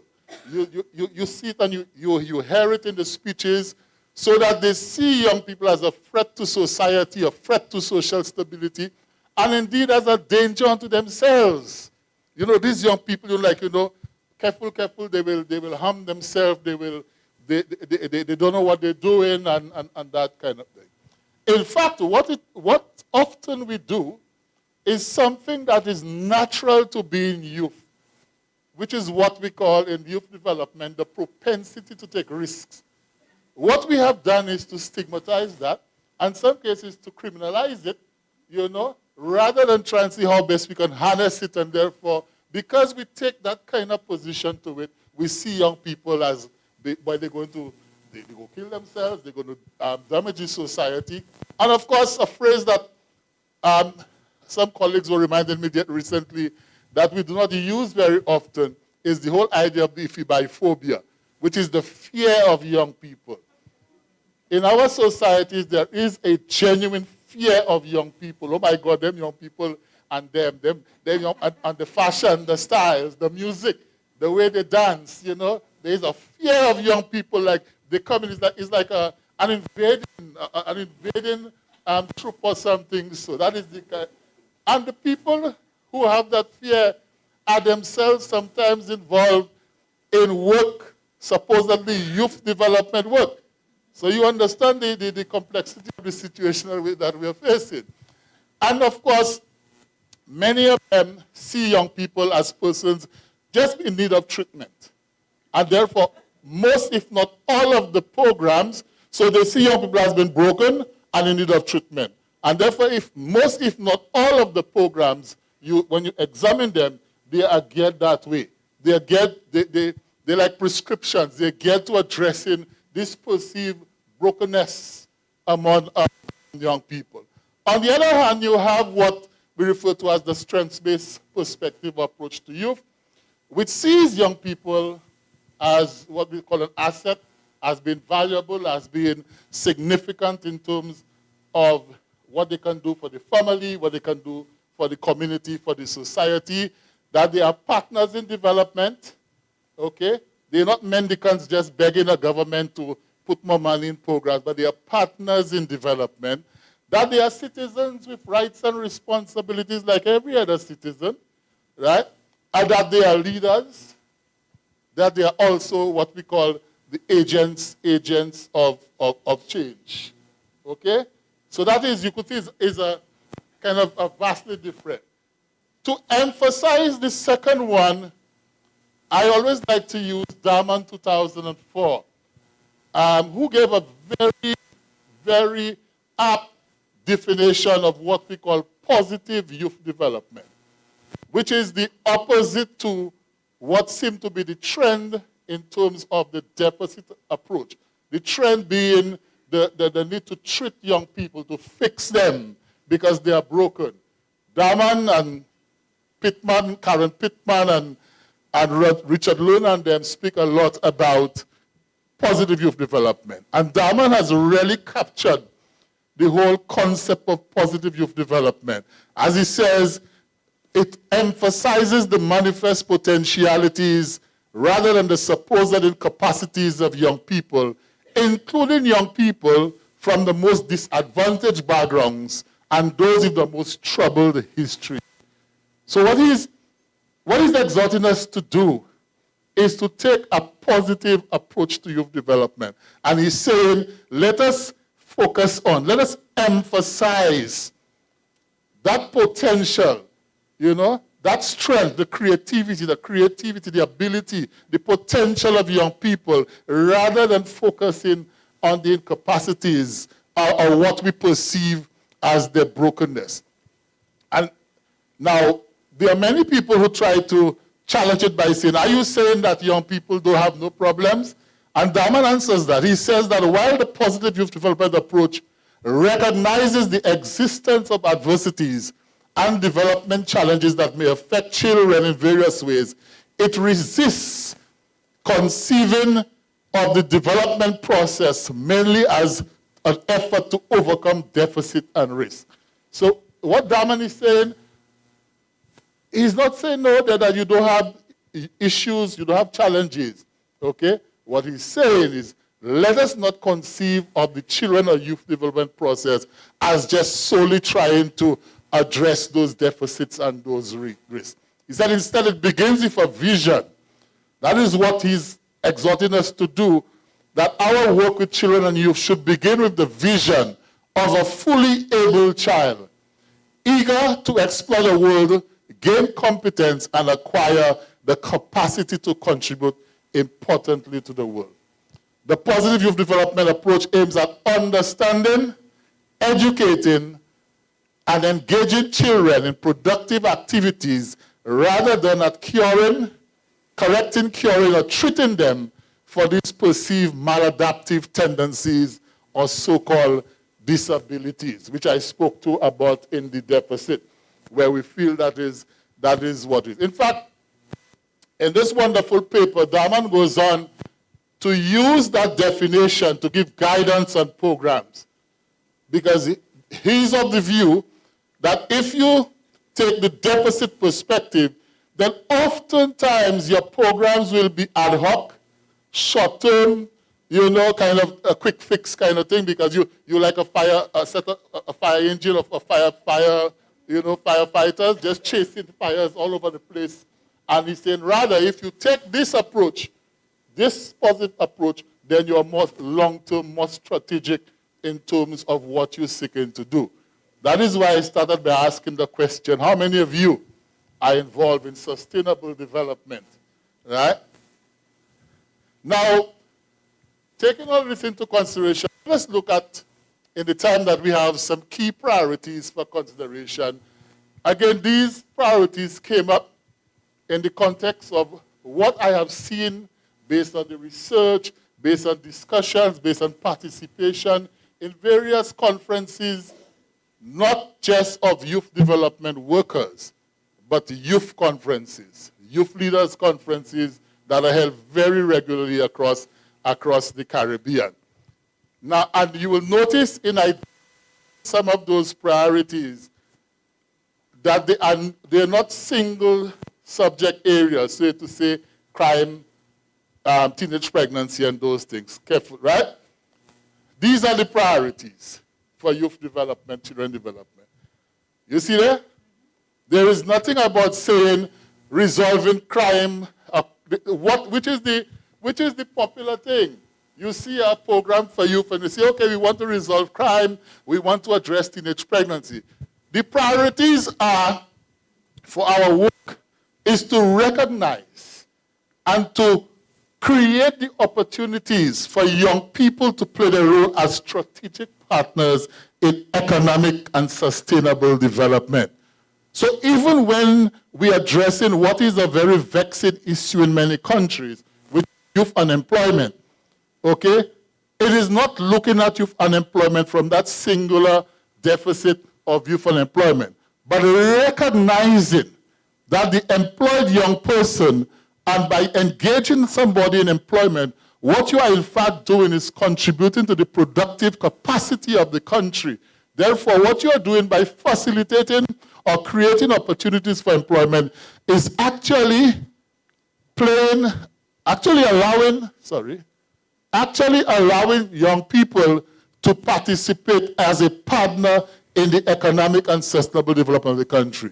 So it's about looking at the broader than the micro. And it makes a big difference as we go through, because especially when you're with ministers of finance.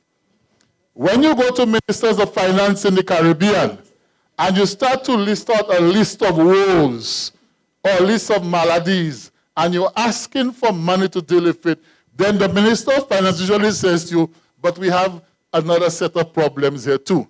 Yeah? The older persons have problems. The fishermen have problems. You know what I'm saying? You have to be able to convince the minister and to show the minister that what you're asking for is not money to spend on problems, but you're asking for money to invest in ensuring that young people can play their role as strategic partners in economic development. Right?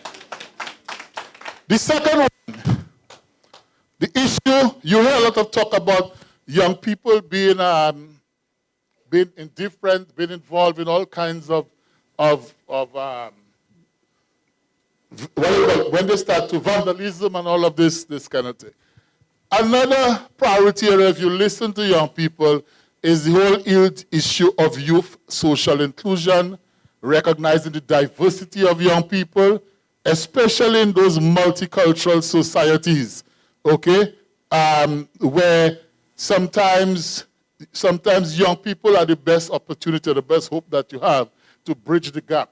Okay, so even communities like, say, like a St. Martin with the migration in there, and you have people coming from different backgrounds, different culture, you cannot just say, okay, I'm focusing on that group and not this group. So the focus is about not just providing opportunity for young people to be socially included, but also for them to play a role in creating the opportunity and the space for social inclusion. And on the issue of diversity, again, remember we start by saying young people are not a homogeneous group. Okay, they are young people. They are young people who would be part of the status quo. And they are young people who would put, like we call it, fire on the status quo. They are young people who stand up and speak truth to power. Oftentimes, those young people get maligned. They get marginalized. Okay?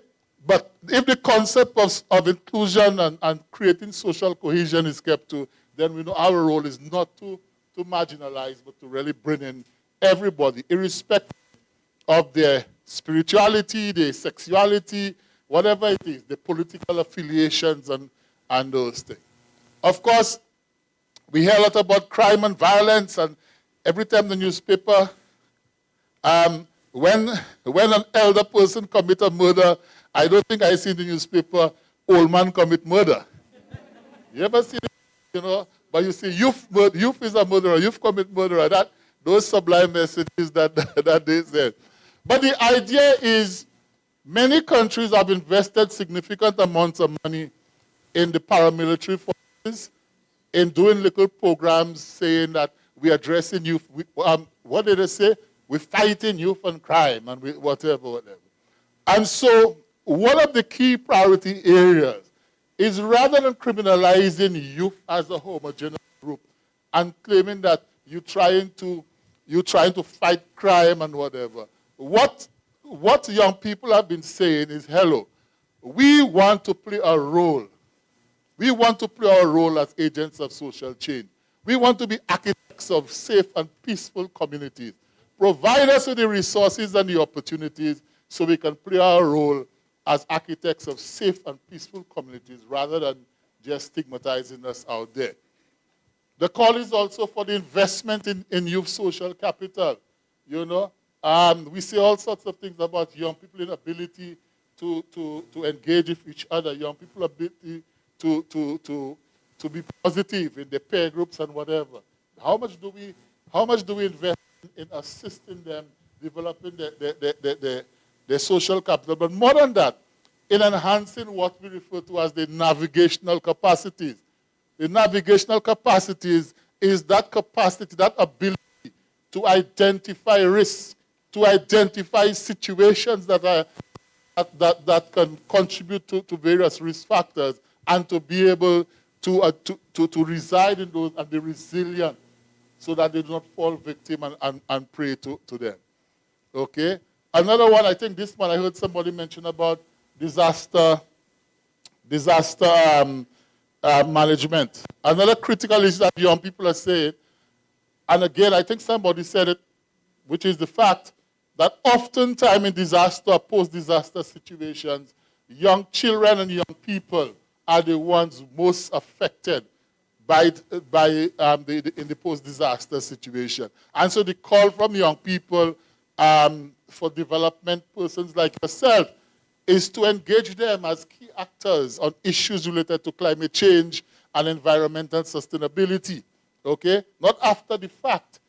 Not you organize the program and you call them, but get them involved. Let their own thinking, their own creativity inform how we're going to approach the idea of awareness and the issues of climate change. And then this one here, which the young people are calling for quite a lot. I know sometimes we say, oh, when you want to get involved in this thing, say you could run the country and this thing, wait your turn. You know, we have this about wait your turn ain't rich yet. There's a great emphasis on young people asking to be involved in the management, the running of our programs, our organizations, and most importantly, to facilitate the participation in our democratic processes. If it is, when I look at the Caribbean, and I look at the quality of what passes for the highest level of leadership in the country, I don't know that youth can do worse. You know what I'm saying? If your fear is that those young people might make a mistake, I don't know that young people can do worse than what I see. Now, I ain't calling nobody name. I'm just telling you what I see, you know, in terms of political leadership in the Caribbean. I don't know that young people can do worse than that. So there is a case for enhancing the opportunities for youth participation. Now, that is a very critical one because there's a lot of talk in our development programs about youth participation. And I like very often to look at the sociologist Roger Hart, you know, about the ladder of participation, where he talks about the different stages of participation, where, of course, we talk about participation, and it's really about you have made a decision, and for tokenistic or for some kind of, you know, the aesthetics of it, you invite young people to come as if they had a say in the process. You know, these days, it is qualified by active participation. Active participation means something totally different, right? It talks about young people understanding, knowing that they have a right to participate, and being able to assert their right to participate without any hindrance whatsoever at all levels, including the family. Including the family, because I know sometimes in our societies, people feel I run things here, and you're not telling me how to. I just didn't present, okay? Okay, so this one is a very critical. Quickly, if we are going to talk about those key priority areas for action, there are some things that needs to be done when you look at what's happening in the Caribbean. Some countries, many countries have youth policies, some policy instrument that speaks to young people, youth development, and those areas. What we have often found as I go around doing research in those countries, sometimes quite a bit of energy and resources are expended in putting those policies together, but they remain like posters. You know, that every time somebody comes to visit, you could show you have one, but it's not being implemented. You look at the policy recommendations, and you can make no relationship between the policy recommendations and the programs that have been implemented in the particular country.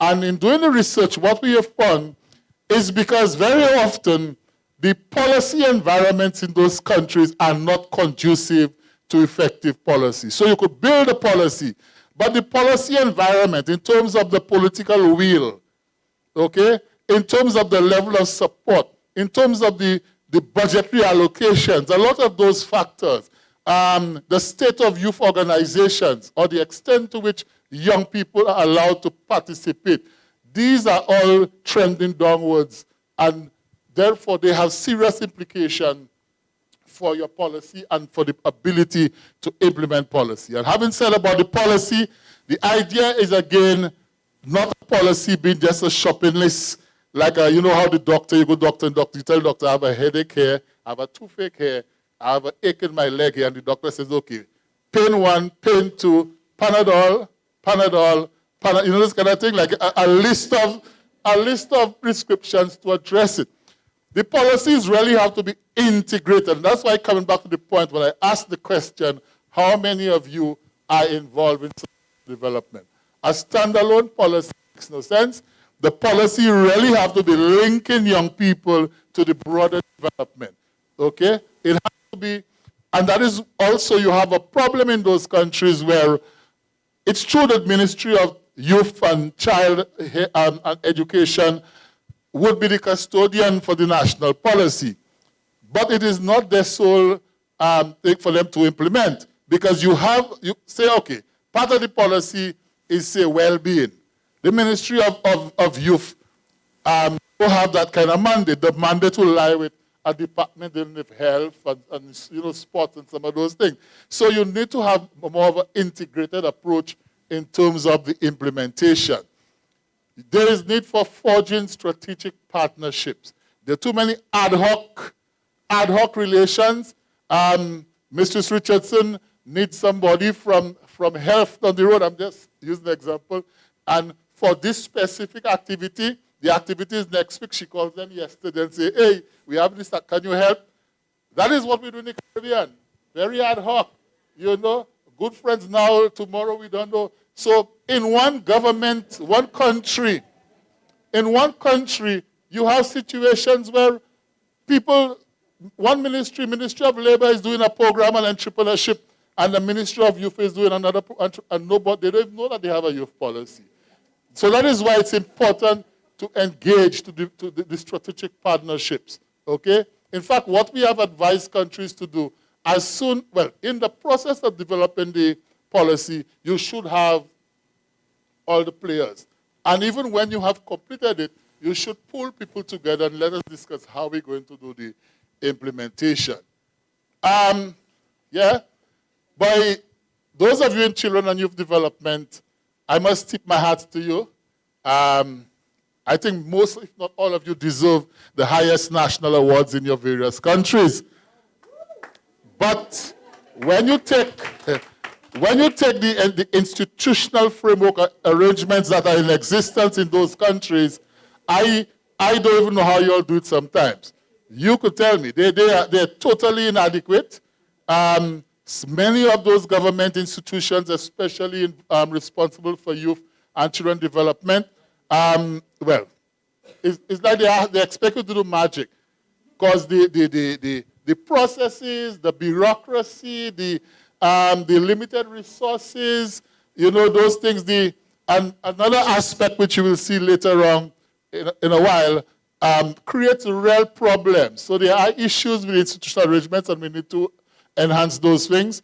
And well, the one that seems to be a major problem is the question of the gap. Sometimes I wonder if it's a gap. It's bigger than a gap between policy and practice.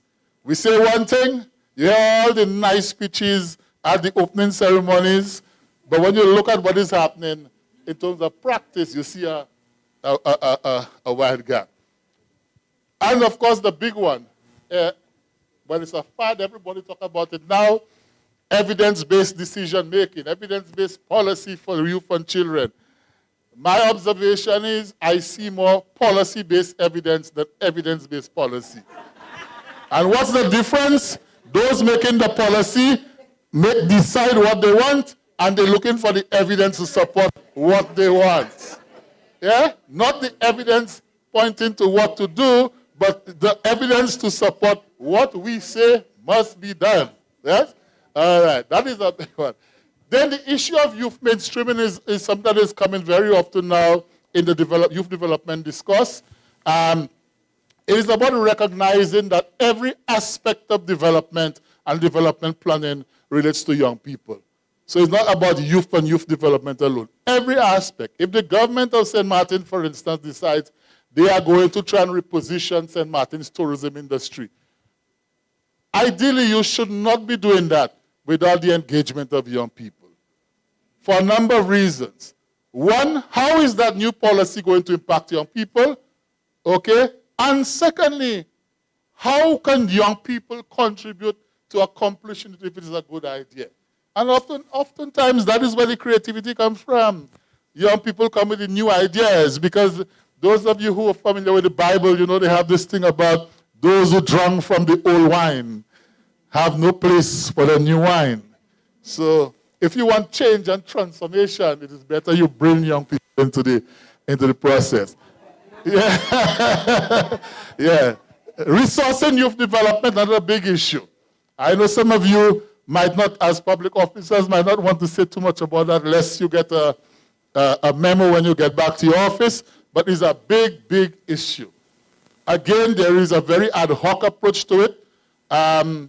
And I believe there are opportunities out there. The idea of establishing youth development funds and actively going out and sourcing funding.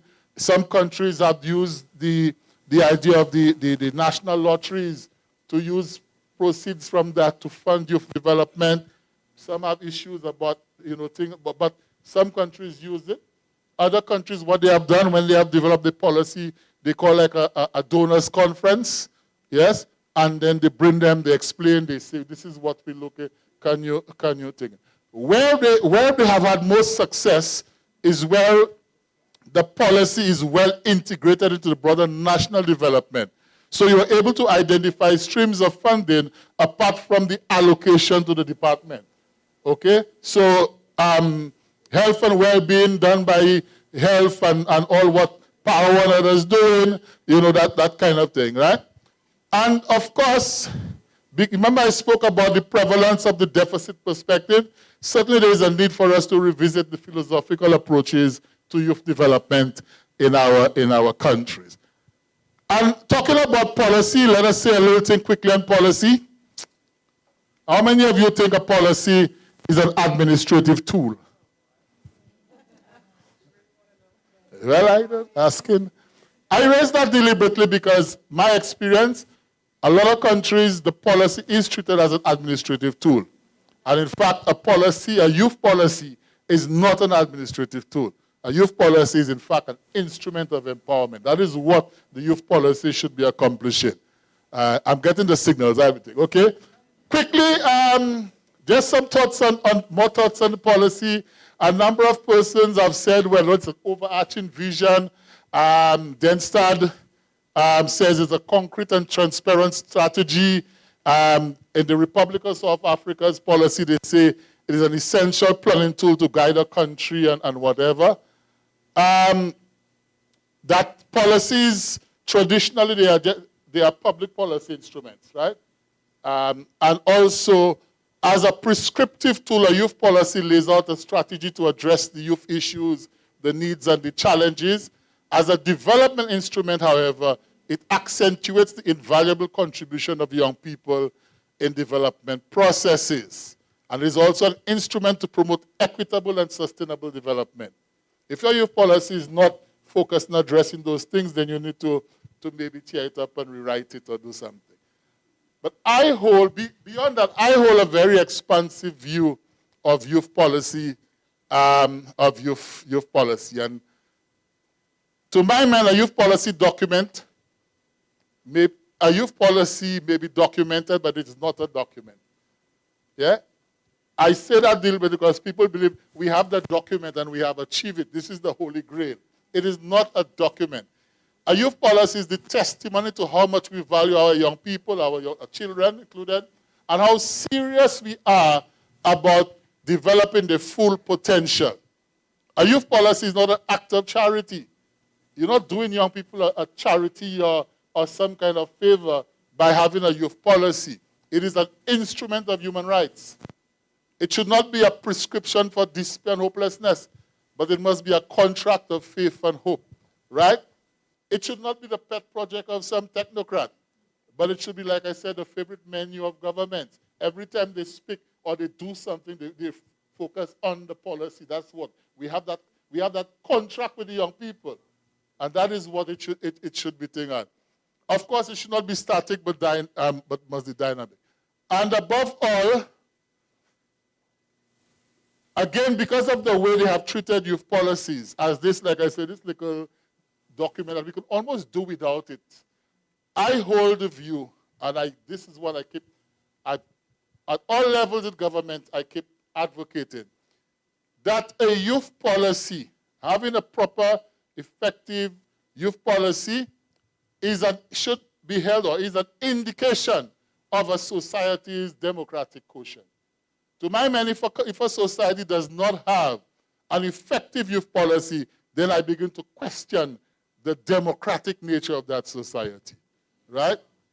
And the political maturity of the society. Because something tells me that you're not trying to invest in perhaps your most significant demographic group, and you're not trying to invest in the democratization of the society, which is what young people looking for.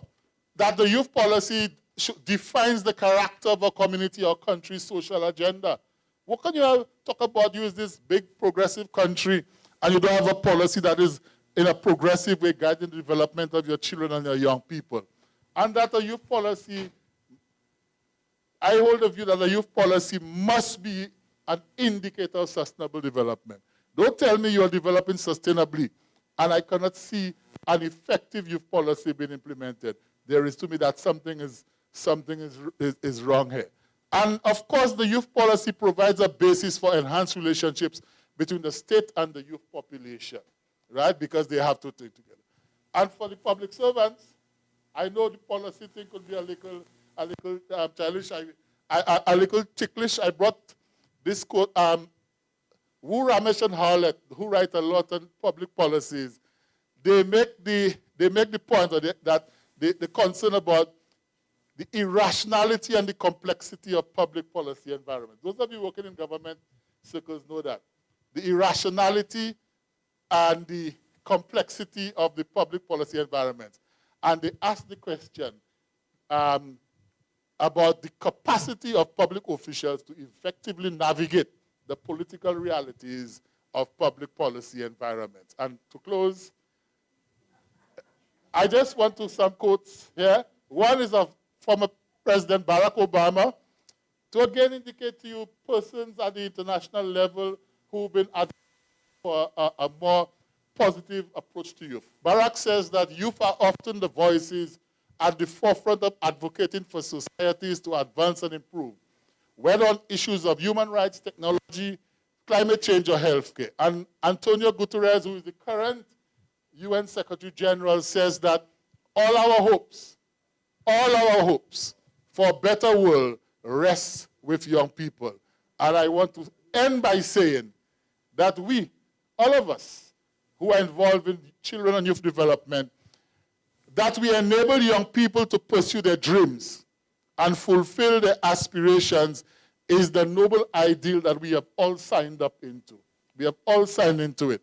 Our responsibility is to deliver on the promise. Thank you. One love. Thank you. thanks a lot. Yeah. Oh, it was amazing, eh? Can we give him a big round of applause? Mr. Henry Wallace Charles. So important that young people participate.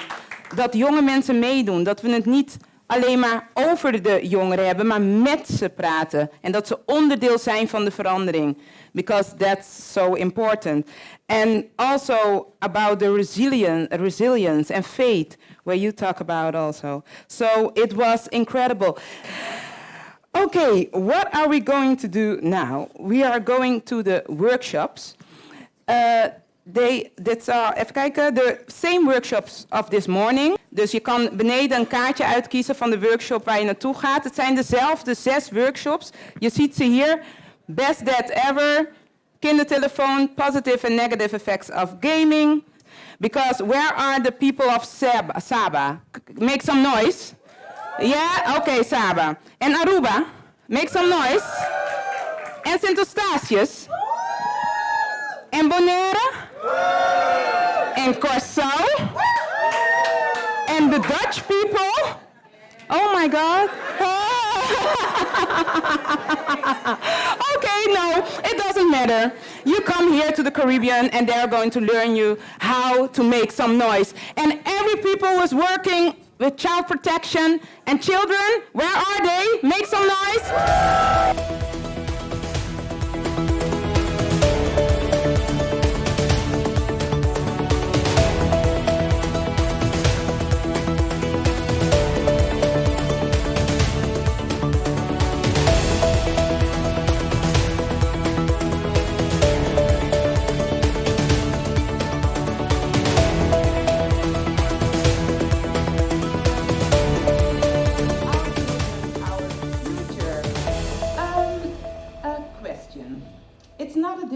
Question, I guess. You are going to hear music, and if you know the music, I would like to ask you to stand up.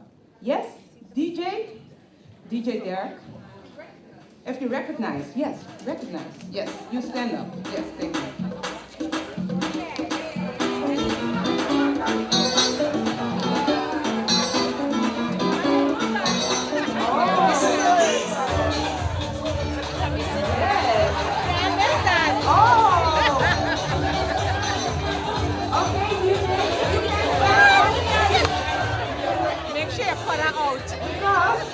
These are the St. Martin people, because you thought that I forget you, eh? But where are the St. Martin people? Benefits. Okay, and now we all will stand and a little bit. We must dance a little bit. Yes. Everybody. Yes. Woo. The hips. We all have the hips. Shake it. The men also, all the men.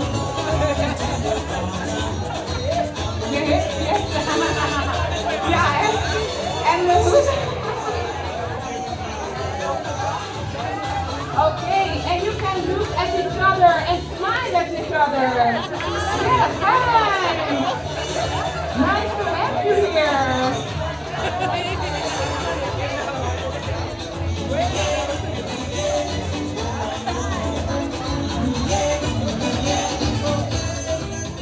Thank you. A round of applause for yourself and for our guest land, St. Martin, because it's a thrill here and it's awesome to be here.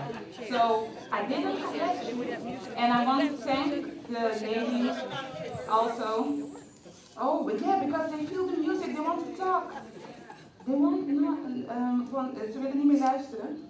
They don't want to listen anymore. But we are going to listen now to, even kijken, the island teams. They worked on their action plans for 2019, and I want to welcome Peggy Grotens. She's from Curaçao, from the Ministry of Social Development, Labor and Welfare. A round of applause. Now that you are all so tired of a whole day working, I'm tired too. for me the honor to close the day. I hope I can keep you all awake, and I hope I can still give you and all together some positive thinking about how we can work with child rights in schools. I'm not from the school department, but still, it's a collaboration between our department and the school department. And sometimes when you're sick or when you feel, like they say in the project, I feel blah. Yeah? Okay. Then your heart is beating, your soul is cold. Who do you call?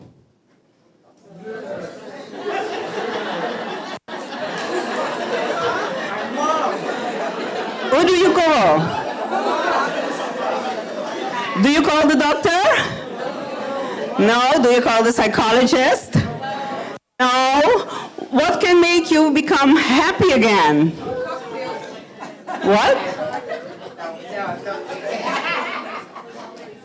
One thing that can make me very happy is to start to dance. Dancing, singing, enjoying, that can make me very happy. Even when I'm tired, I'm blah, like they say. Okay. Who knows this girl? Who knows her? Okay. Her name is Lot. Yes, she's a girl that has divorced parents. Her father is from Curacao. Her mom is from the Netherlands. Traveling a lot with her father because her father is a pilot. And she visits the whole world.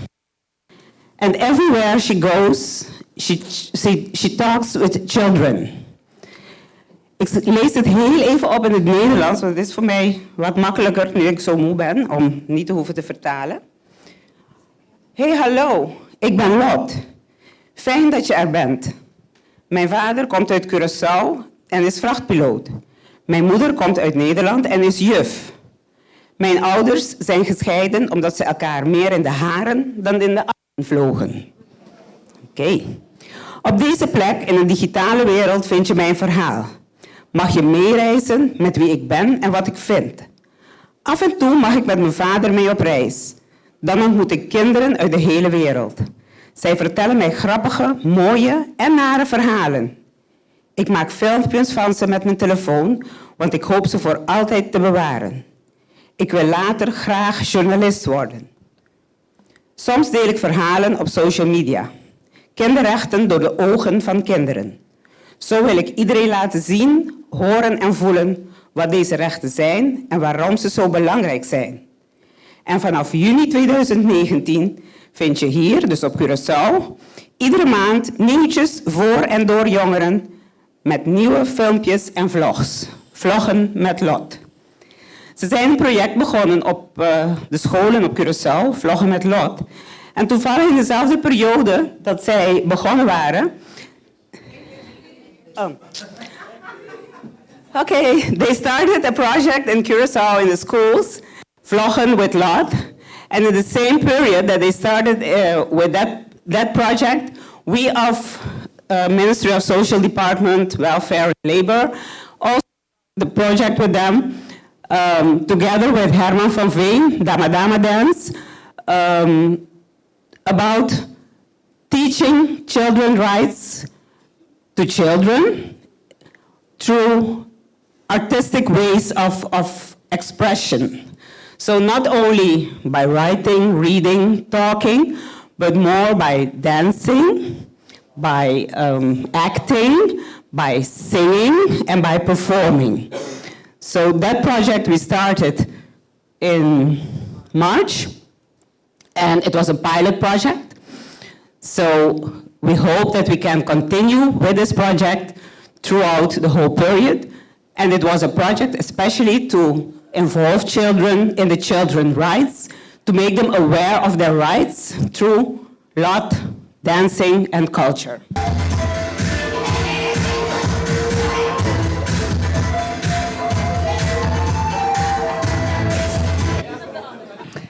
because it's so important to play, sing, and dance. I'm also a drama teacher, and drama is also a way for the neurons of our children, for the neuronen. It's very good for the development. So that's why, I love it, your speech. Thank you. Can she get a warm applause that she can applause? Bring to Curaçao, Masha, danke, miss. Barok. Abo da canção do nada, boa, Masha, bom, miss. What inspired you the most today?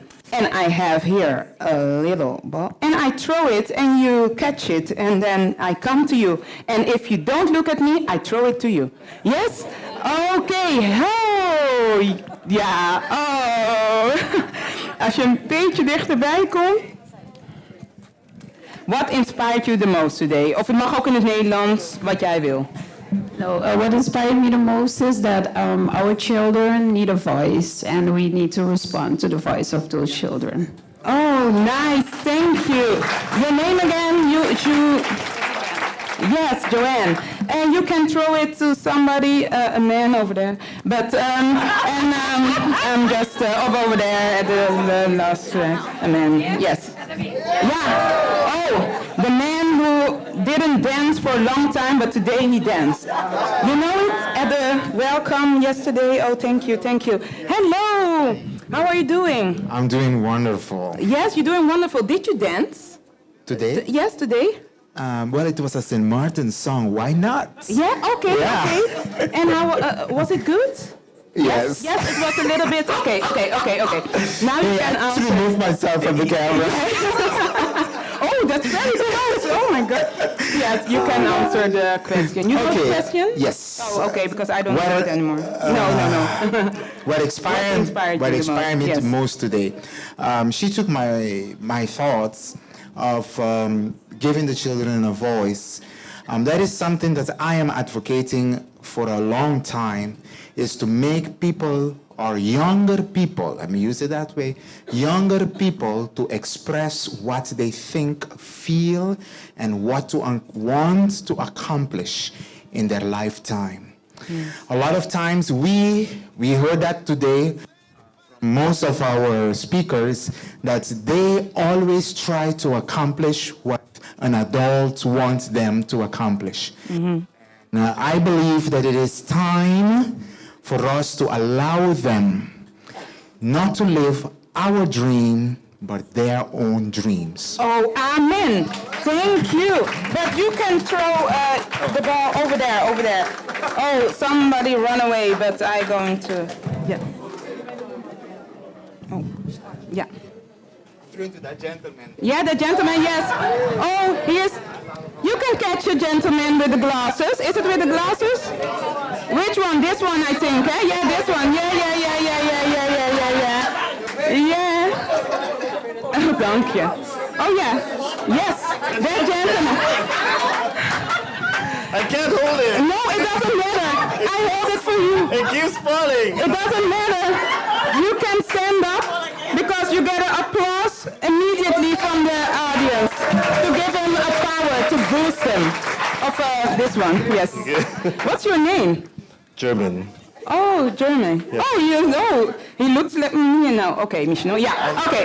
Yeah, you look at me as so doordringend, so German. Oh, so wow. fun. No, that was not my didn't know? Oh, okay. You can answer another question, or you want to answer? No, I have another question for you. Okay, what can you implement or bring back to your own practice or cause? So, that's yeah. What are you going to? I think I would rather answer the first question, though. Yeah? Okay. I would rather answer that question Yeah? tomorrow, as we have more information, and then... Yes, okay, Yeah. tomorrow. It's okay, but No, we we're have not a lot of making a witnesses commitment. here. Listen, wait a minute now. And I get the look again. No, you can answer. No, what inspired me the most today is actually knowing that there are so many people who are willing to share their information, share their best practices, and who are willing to listen also to other people, and who are so interested in knowing how we do things abroad.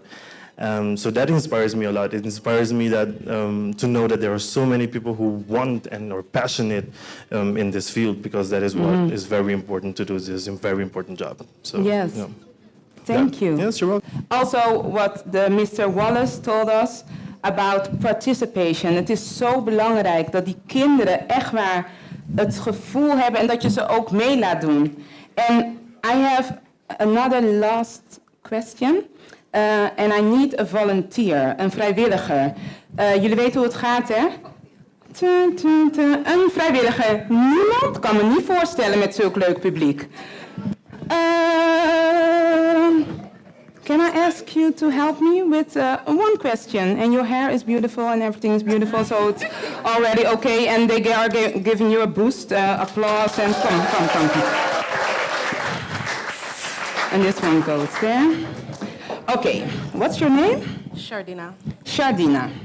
Shardina, I want to ask you to try to do your hand like this. Try it. No, try it. Okay. What did I ask? Try, proberen. Try is not doing it. So, thank you, Shardina, because try is you did it. And, oh, so you're awake. Now,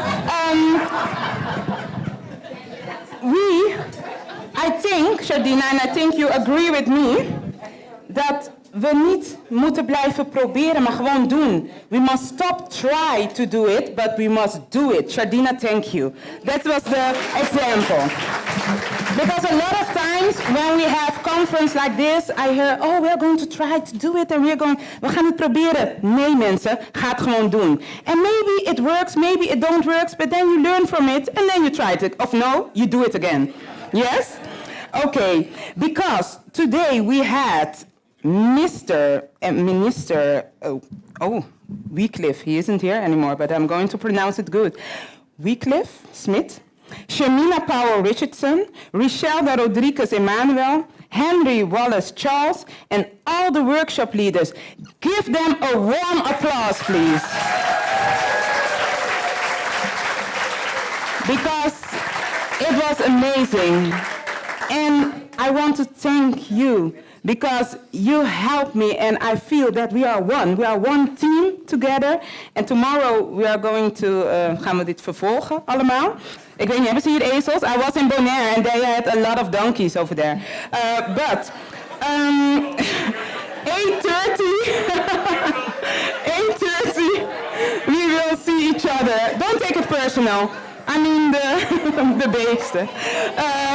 8:30, the coffee is klaar here, will be ready. I want to thank you and we will see each other tomorrow. Tot morgen!